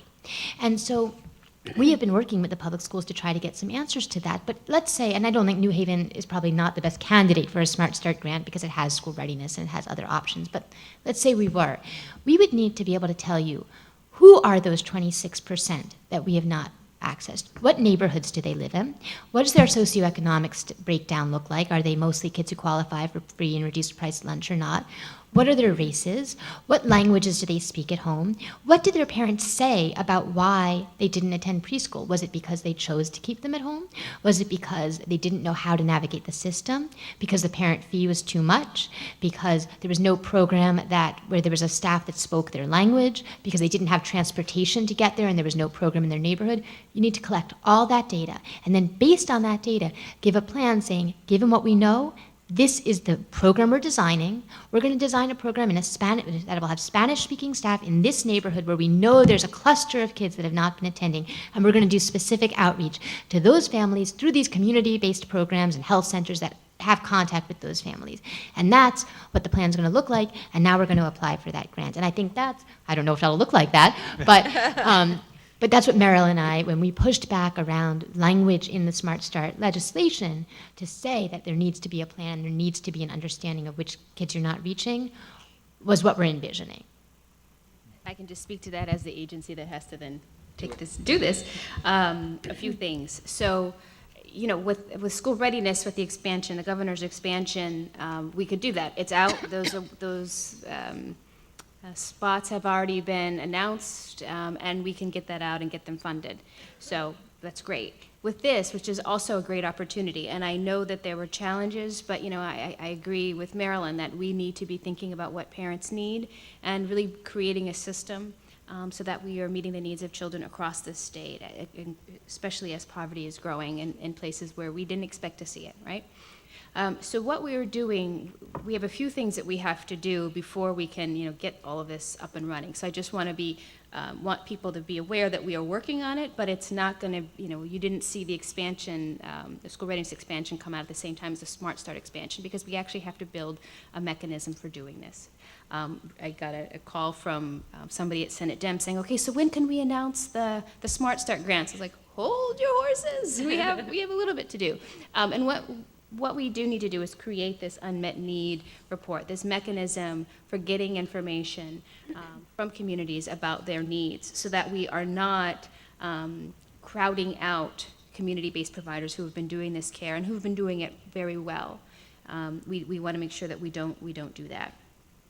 So we have to create that report and have that standardized so that we are collecting information that makes sense across the state, that's useful to us in our planning, but also useful to you and to communities, and partnering communities that are side by side. If they're collecting data in Hamden that looks different from the data they're collecting in North Haven, well, then we're not creating a system. We're creating a set of obstacles for communities.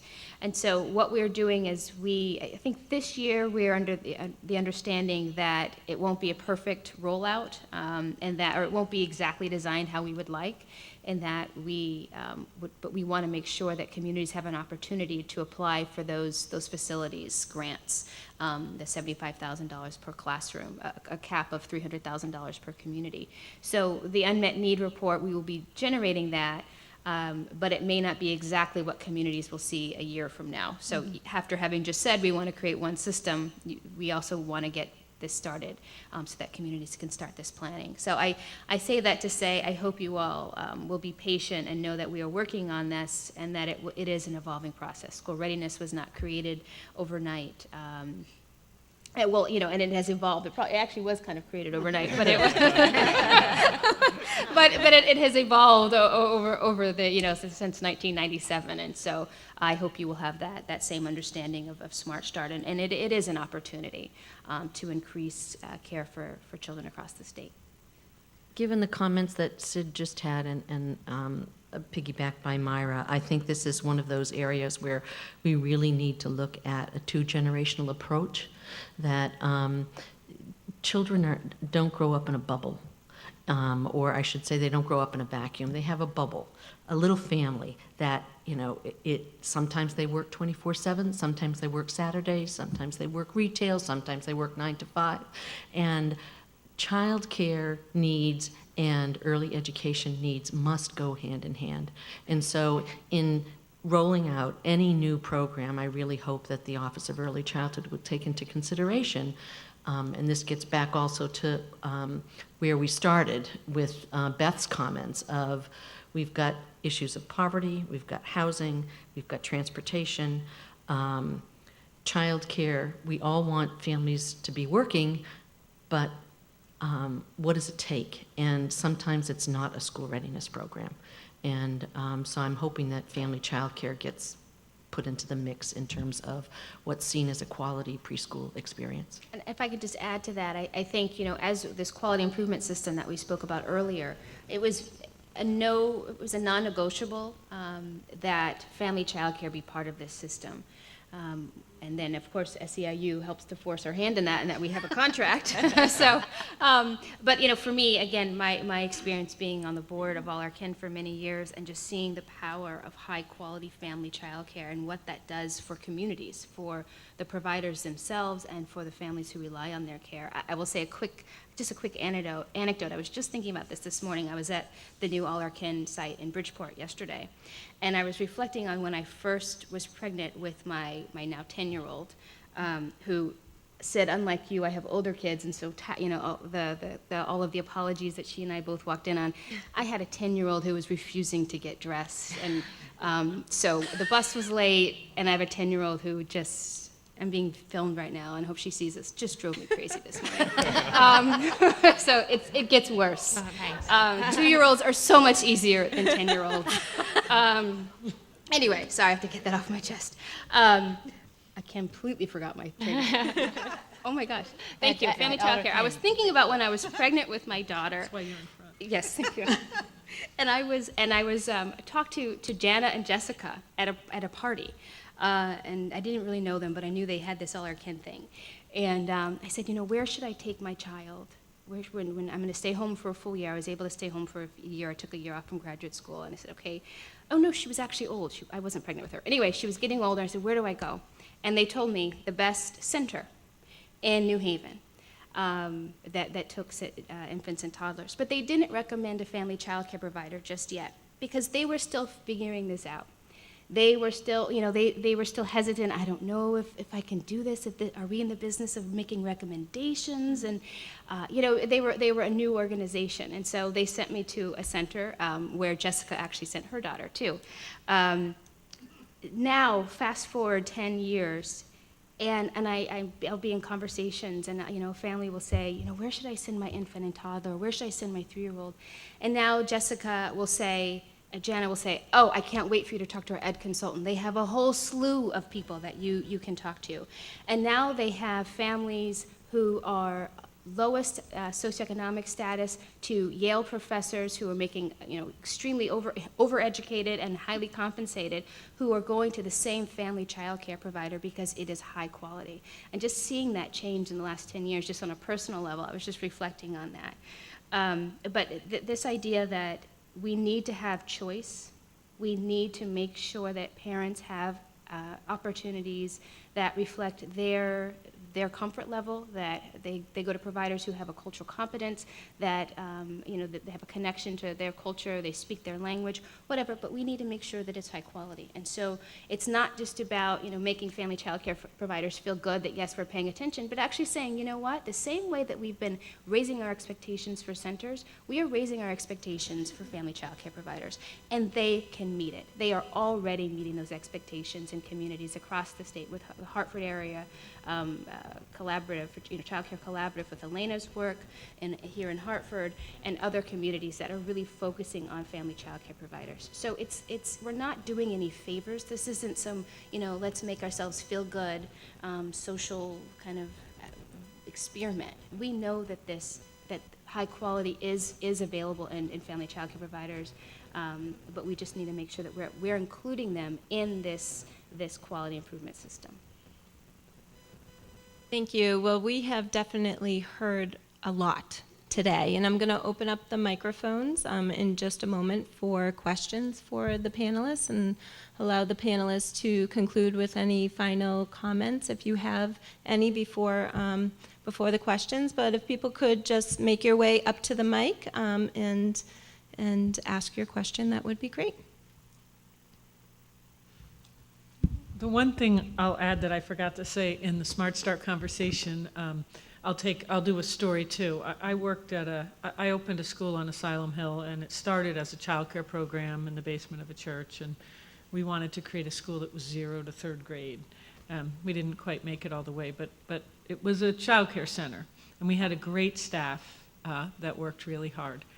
And then we applied to be a charter school, and we became a charter school, and as such, it became a public school. I had one teacher who went from making $29,000 a year one day, and the next day she made $70,000 a year. And so I just think we can't forget that some of what happens in the public schools is that our providers are well compensated. And while I started this work in Worthy Wages. My first time I ever went to the Capitol was about Worthy Wages with Judy right there. So it is one path. It's not the only path to Worthy Wages, but I just have to mention that I think of Heidi every time I think of Worthy Wages, because I watched in one day, not 16 years of fighting the legislature to go to another $300 a year per kid or whatever it is. One day. $40,000 raise. So there is a difference when it is in that system. I'm not saying it's a right thing, but I'm saying it's one path to better wages.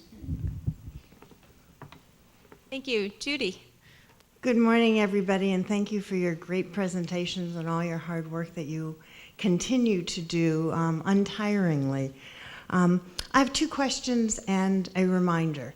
So I'll start with the reminder because the cost of quality keeps coming up and has come up for years. And I'd like to remind people about the tool that Chifa created with the Hartford Area Child Care Collaborative on actually calculating that cost. And that cost, it was actually created for legislators to understand that if they want quality, quality is going to cost. So I think it's still on the Chifa website.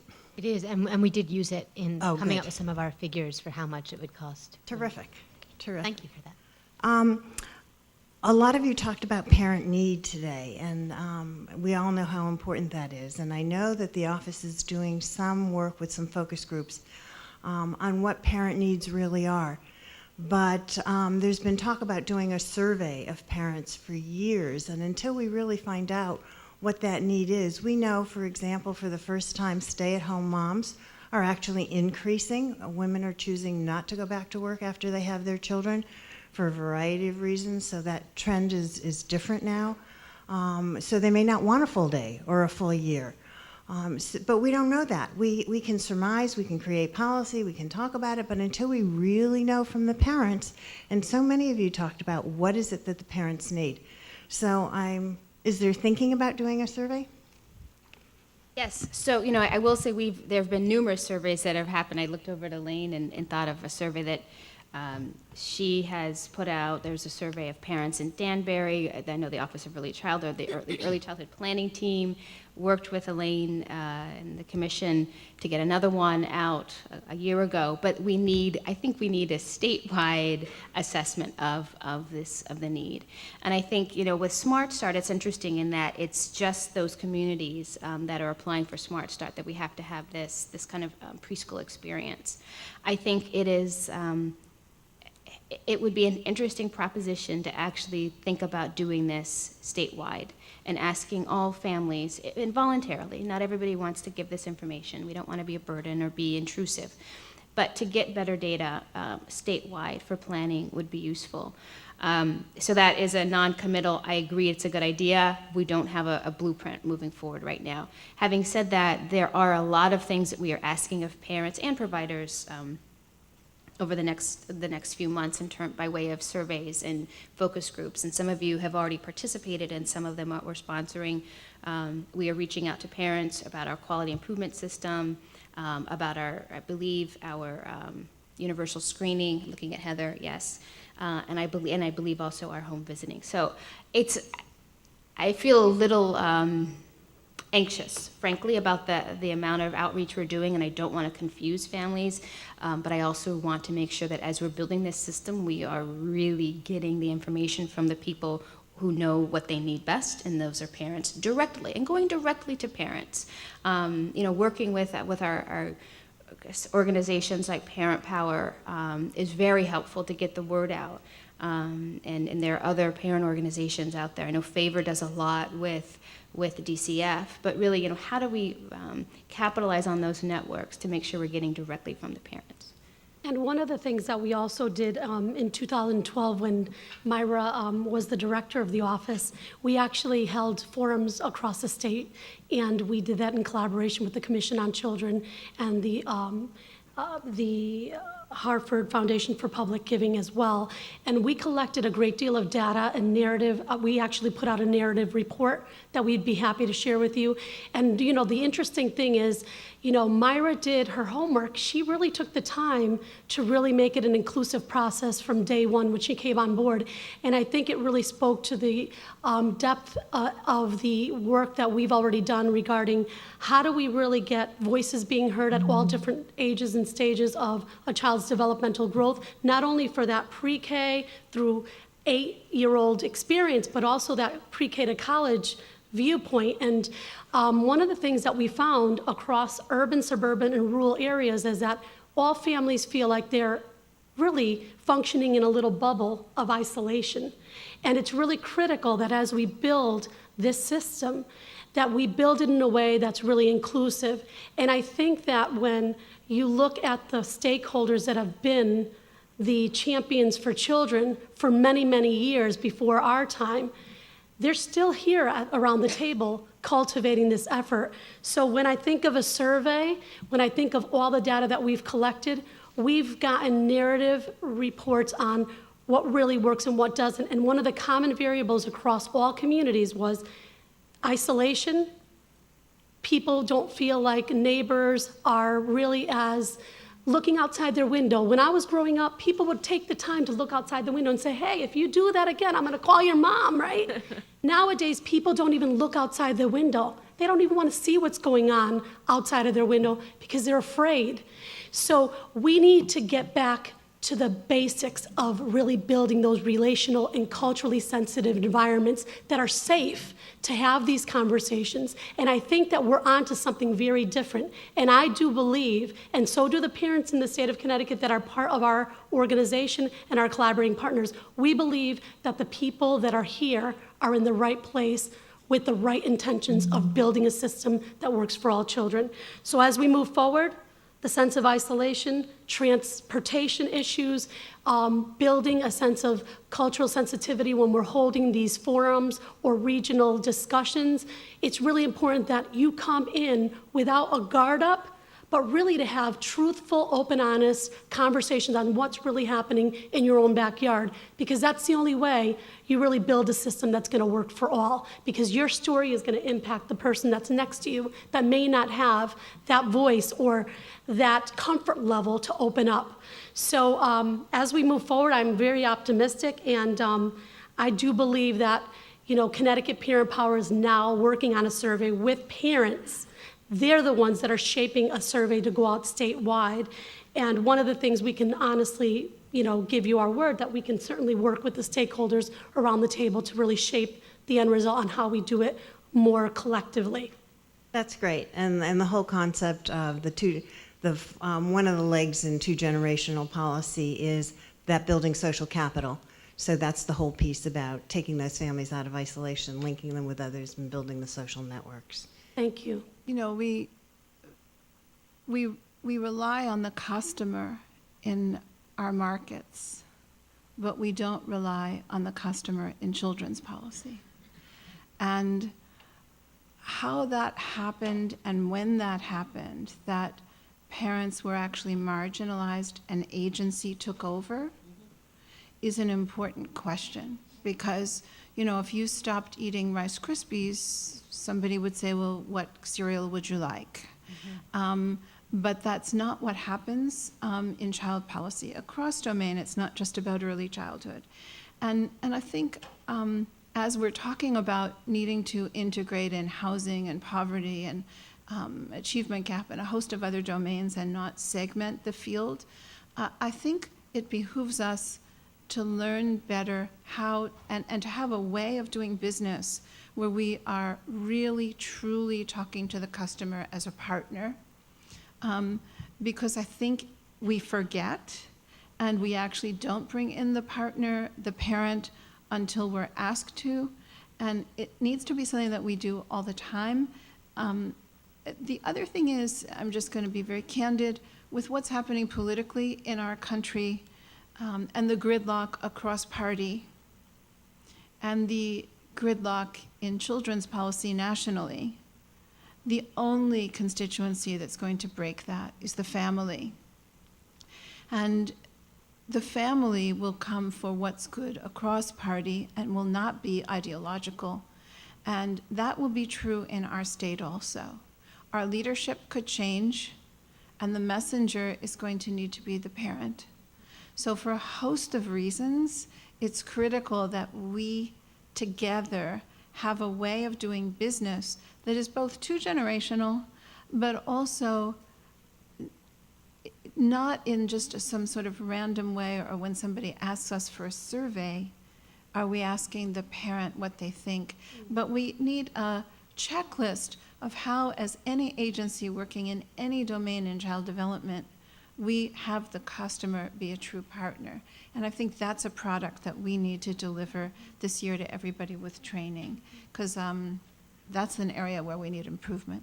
If I can just add, I know there are folks that want to ask more questions, but I think there are two things that are really critical to this piece of really getting meaningful engagement with families. One is that they are informed, and that we do our best, I've said this a million times, but saturate communities with information about early childhood development, about why this is so important. We are doing a public information campaign. Will come out, there'll be tidbits of it at the very beginning of the fall, and then after the election season, after the holiday season, when media purchases get cheaper. We're being very strategic with our dollars. So stay tuned for that. But really just getting information out to families is so critical, and making sure we are all speaking common language when it comes to this part of development.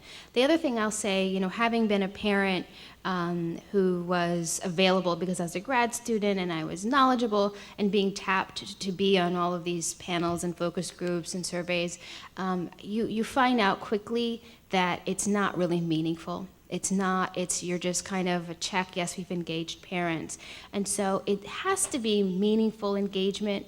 It can't just be, to Elaine's point, and I think to Marilyn's point as well, not just a survey, but it really has to be meaningful. And that actually means, for those of us who are in policy-making positions, to not think at every single time we need to have a parent at the table. Because you know what? It doesn't always make sense, and it's a waste of their time.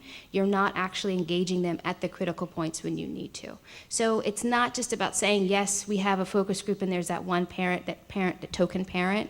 It's really thinking, when is it the right time to get their information? When is it the right time for us to share information? But not making ourselves feel good because we've had a parent and we can check that off and say that, but actually making it a meaningful part of the information gathering. And that actually takes some time to actually say to folks out in the field, even, not to always have that gut reaction, well, where's the parent? Because you know what, there may not be times when you've seen the parent engaged, but we have been doing that. And we need to be transparent, but I think it really has to be powerful. And I think, what Parent Leadership Training Institute, PLTI, does, the expansion we're getting there at the state, that's really about this information gathering and empowering parents, and then being respectful of their time. Thank you for your deep thinking on that. My last question is just a yes or a no answer, I hope. On the Achievement Gap report, I was under the impression that it was a draft, and while it was a great start, I did feel that there were a lot of gaps in the Achievement Gap report, and I wanted to know whether that's continuing to be worked on. Yes. Thank you. Morning, and thank you all for all your good work and continuous work.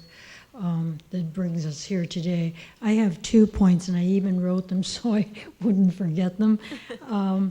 Speaking of data, the town where I reside is small, and invariably when the question comes up as to what percentage of the children in the community have had a preschool experience, there's a 99% confirmation rate.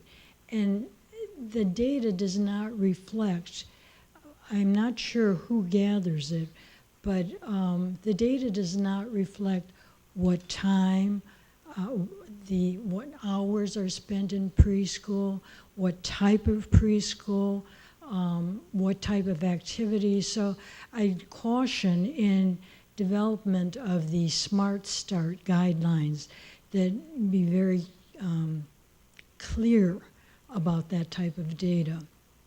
And I'm so thrilled that Smart Start is not just looking at priority school districts, because so many of our communities have been overlooked, and there are, in fact, pockets or clusters of individuals, families, and children who are in need. The second point that I'd like to bring up is that I'd also encourage looking beyond school systems to take the lead on Smart Start, or quickly turn over the lead to some organization that may be more willing and strategic. Although school systems impact virtually every quarter of a community, the point is that school systems, as we all know, I think, are under a lot of pressure given teacher evaluations and SBAC and now space. I mean, it's almost an automatic given, except in certain communities, that there is no space in the public school system available any longer. And so school systems are, I think, going to say, we just don't have the space, we don't have the time, blah, blah, blah. And I really don't think we should leave it up to school systems to take the lead. Excuse me, because I think some communities will miss out. Thank you. Say something about this, your last point, and then I'll also say something about your first point. Smart Start, something that was not discussed, is something that's in there actually allows for community-based providers to contract with the school system. So if a school says, and this came up in the conversation, so someone said, well, what if there's a school system that's not part of priority, not part of competitive, so has been out of this kind of pre-K, state-funded pre-K system. What if that school does not have space, but they know a community down the way is providing high-quality care and has space or would like to get into the game, right? So a school district can contract with that community-based provider. The teacher still has to be certified. This is in the legislation right now. Still has to be a teacher with a BA who is certified. So if the economics work out, then that's great. But I did want to say that that's one thing that we didn't talk about. The other piece I want to bring up that I haven't talked about is that the Office of Early Childhood is in the process of getting out an RFP any day now to look at our entire early care and education service delivery system. We have, you all know this, we have multiple ways of getting children to care. We have our Care for Kids funding, we have state-funded Head Start, we have federal Head Start, we have school readiness, we have our child daycare contracts, and now we will have Smart Start. We need to figure out a way to align this. This is another area where having one agency who's overseeing this used to be overseen in 3 different agencies, there's some of these things, and then that's not including the feds with Head Start. So we're doing a whole scan and saying, how are families getting access to care? How are these policies aligned? How is eligibility aligned? How is it not aligned, I think is really the question. And then finding a way to align them so that parents don't need to go through this whole rigmarole of figuring out, I'm Head Start, I'm school readiness, and all of that. And then also making it easier for providers. The blending and braiding thing we hear about a lot. And we're encouraged to do that, but it's a challenge, and especially when you go through an audit or some things happen and you have to count who's a school readiness kid, who's a Head Start kid. We've encouraged providers to do this, but then when you have to disentangle it, it becomes really messy. So we really are looking into and how to fix this system. This will be an 18-month process, so stay tuned. It is a very lengthy process to disentangle this, but we will have a plan forward of how to really streamline eligibility and funding for early care and education. So Smart Start will be part of that. Well, I think we saw a great example of alignment with the Early Head Start grant and the eligibility for families to qualify for Early Head Start and Care for Kids. That's a wonderful example of alignment that can happen at the state level. So thank you. Emily. Well, I want to thank you all. This has been a very exciting morning, and especially for children and families in all different venues for receiving care. Myra, I really want to recognize what you've just said about the alignment, having running a very large Head Start program. It is often very confusing to families when they come in, and I think the idea of possibly having a universal intake process that will better assist families quickly to know exactly what program they will go into. I think as I've heard, the development of this state system, it's fabulous, but I don't want us to forget, that we do have the federal dollars that does the two-generational, that does do all of the family, that does do much of the workforce development for families as well. We need to make sure that we're at the table as well. I think what Head Start does is of the highest quality. I think that there's a lot to learn from the federal program, but I think we have to have those conversations. And that I heard very clear this morning that we will all be talking and working together for all of our common interest in children and families. So thank you very, very much for the work that you're doing. I have a quick question about capacity building, and I heard some of it in Smart Start, but is there any dollars coming towards nonprofits to build capacity, especially in facilities? And that's, you could throw all the slots you want out through the states and fund them, and you're going to get a lot of the money back annually. And it's really because there's no capacity in terms of facilities in a lot of communities. Address that. So we have been fortunate in there's been recognition of that, the need to build capacity. And so there have been, I think now a total of, there's about a $13 million bond. I'm sorry, I can't remember the exact funding. It's 11 million this time. So last year there was a bond fund set up for programs, for community-based programs, to receive funds to change their facilities, to renovate, to put in a bathroom. I was just at a program yesterday in Bridgeport where there's a plan. They actually are they hope to raise a roof and add a pre-K wing so that they can convert their other space to infant and toddler care. This is all about building capacity, and I love that they were thinking infant toddler. So those funds are already, they've been out. They've also, we have another one that's just about to go out. I think the RFP went out this week. And so one thing that we noticed, you learn each time you go through this. So the last time we realized this was really complicated. And we're a state agency that doesn't give out facility bonds. And we have a lot to learn. And so the staff, Amparo Garcia is unbelievable. That woman is so energetic and so committed and just dogged and doing things right. And so she realized we need to offer technical assistance to providers because this is really a hard thing to navigate. So this whole week she's been offering technical assistance across the state, I believe, for those communities who would like to expand capacity for community-based programs using these bond funds. So that is something I'm very proud of. That's all because of the legislature and the governor's office.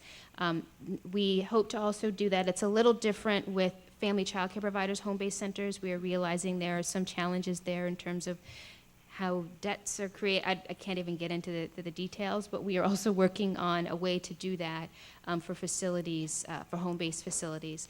And then, as you know, with Smart Start, with the $75,000 per classroom. So there's a lot of capacity building, but one thing that this early care and education delivery system overhaul will include is looking at capacity and really using data to collect, to get information about where we should be building those facilities or expanding. Before we wrap up, I just wanted to mention something, and that is the word Governor Malloy hasn't been mentioned here at all today. And I think that we owe a lot to what he has been able to do since he's been in office. The Office of Early Childhood would not have happened in the way that it has happened under Rel or Roland. And I think that it isn't by chance that he hired an anthropologist to run the Office of Early Childhood, and not necessarily an early childhood person. That doesn't mean that they're mutually exclusive. But I do think that if we are going to really now continue to move the needle on early care and education and really wrap our arms around the fact that, as Beth said, poverty, housing, and so many other issues affect our families. It isn't just about child care. It is not a silver bullet. Early care and education is not a silver bullet. And I think that with the Office of Early Childhood, there was an intentionality in bringing a broad thinking.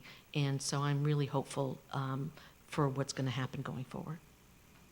I feel embarrassed that I did not mention Governor Muller.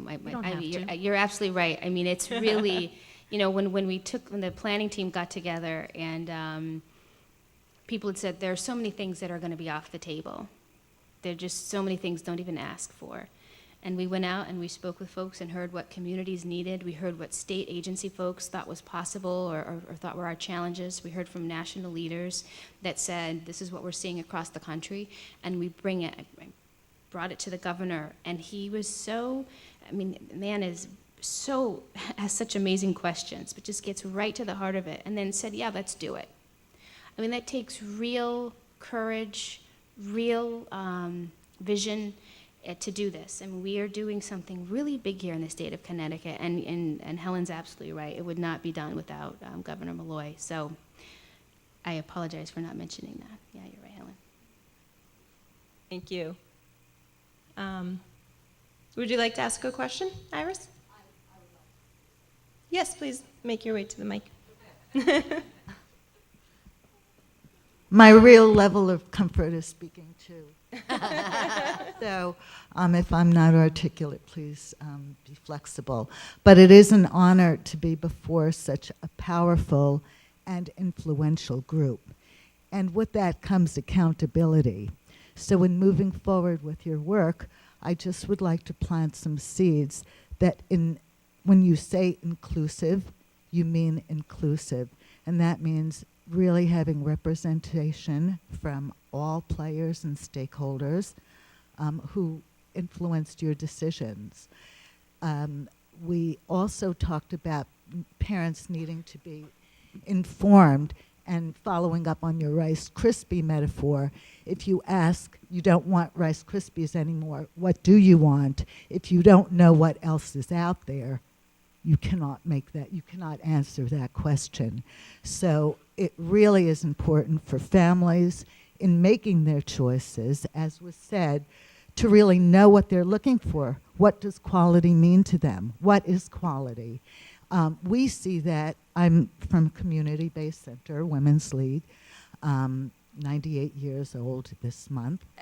And we see parents not only making decisions about coming to our program, but how they make decisions about kindergarten. And some of these decisions are really not based on quality at this point. They're based on a number, and we won't even get into that, will we? Based on the lottery system. So I got number one in this, and that's where I'm going, without really thinking about what that school choice means. you mentioned, Marilyn, something about feeling isolated. Well, that pull in making a choice to a magnet school or an outside community school is the opposite of community. It does isolate children and families. So the options have to be really good ones for families. And will finish in saying that I hope that sometime real soon I can tell my staff that they are going from 29,000 to 40,000.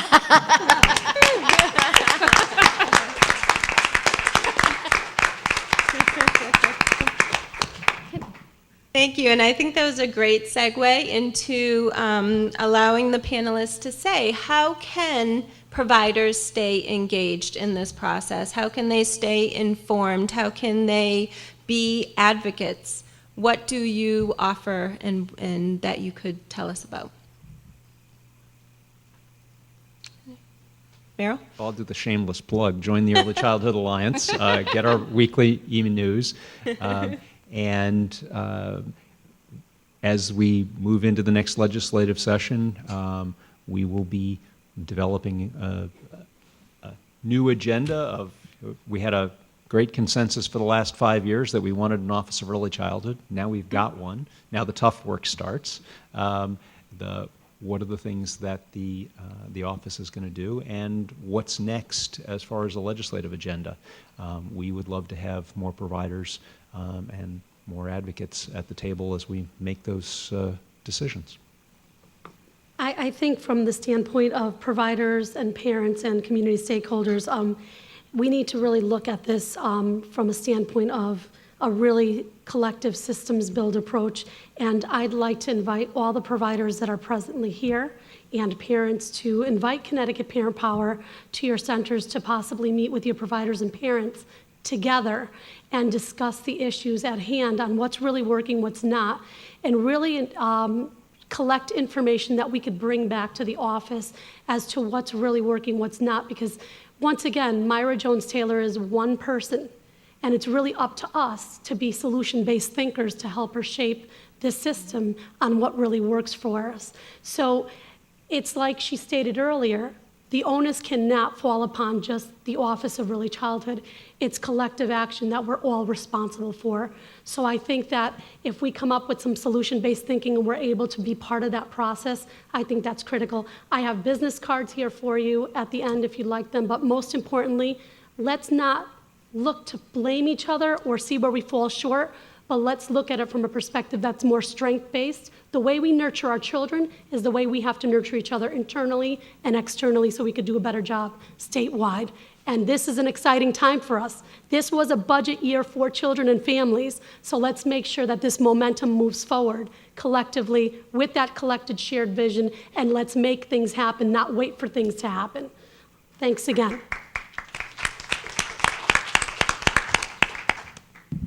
We'll make sure that everybody has information on the Achievement Gap Plan report, the legislation, when you can get that through our website, but I'll make sure that the Alliance has all the information so that you're kept apprised.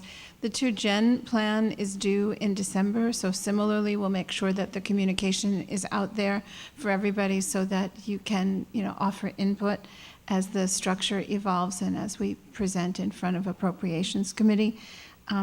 And then also just an invitation, the state has a Parent Leadership Training Institute that does teach parents how to lead, and that's free. The course is free for parents. They have to apply. It's all over the state. We have 3,000 graduates. We have Kathy Abercrombie in the legislature is a graduate. And any of you who wanted to invite parents where you are in the agencies that you guide, we're so glad to give you applications for them. There will be, thanks to the Kellogg Foundation, a Spanish version of PLTI shortly. And there's also going to be an expansion of a Children's Leadership Training Institute, which is the concurrent leadership for children while the parents are getting leadership training using children's literature. And I'm going to add that in Bridgeport, it's a family child care provider who's doing the Children's Leadership Training Institute. Absolutely. There was a lot of out-of-the-box thinking that went into the contract that's going to be implemented.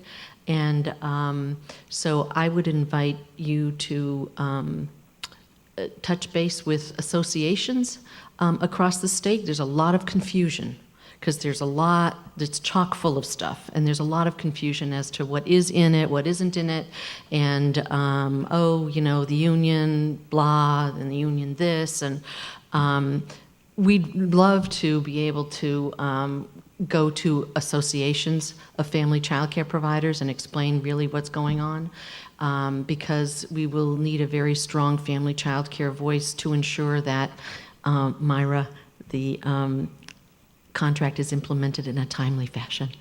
Yes. Thank you. I see the daggers.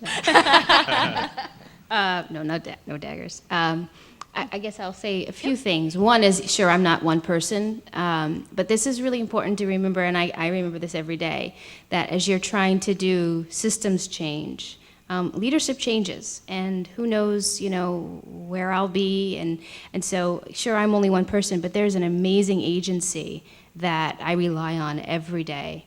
And so making sure that everybody in the agency, every single person who has an OEC badge, and I know they wear it proudly, I hope they do, that they have bought into this systems change, that they see themselves as leaders, as integral parts of this systems change. That's just from an agency perspective. It's so critical, and it's really happening. So sure, I'm one person, but there's an entire agency that's really trying to do this for families, and I don't forget that every day. I don't forget that. I think, please call on us, hold our feet to the fire. I know you will. Those people who think that early childhood people are these warm and fuzzy nursery schools of old, it's like you have never met early childhood. They are the feistiest, the most tenacious, the most dogged people you will ever meet, and God bless them. So I know you will do that. You will challenge us. And I would say, this takes time. There will be missteps. I know we're going to make mistakes. We've probably already made them. But I hope that you will always be mindful that we are really trying to do something big.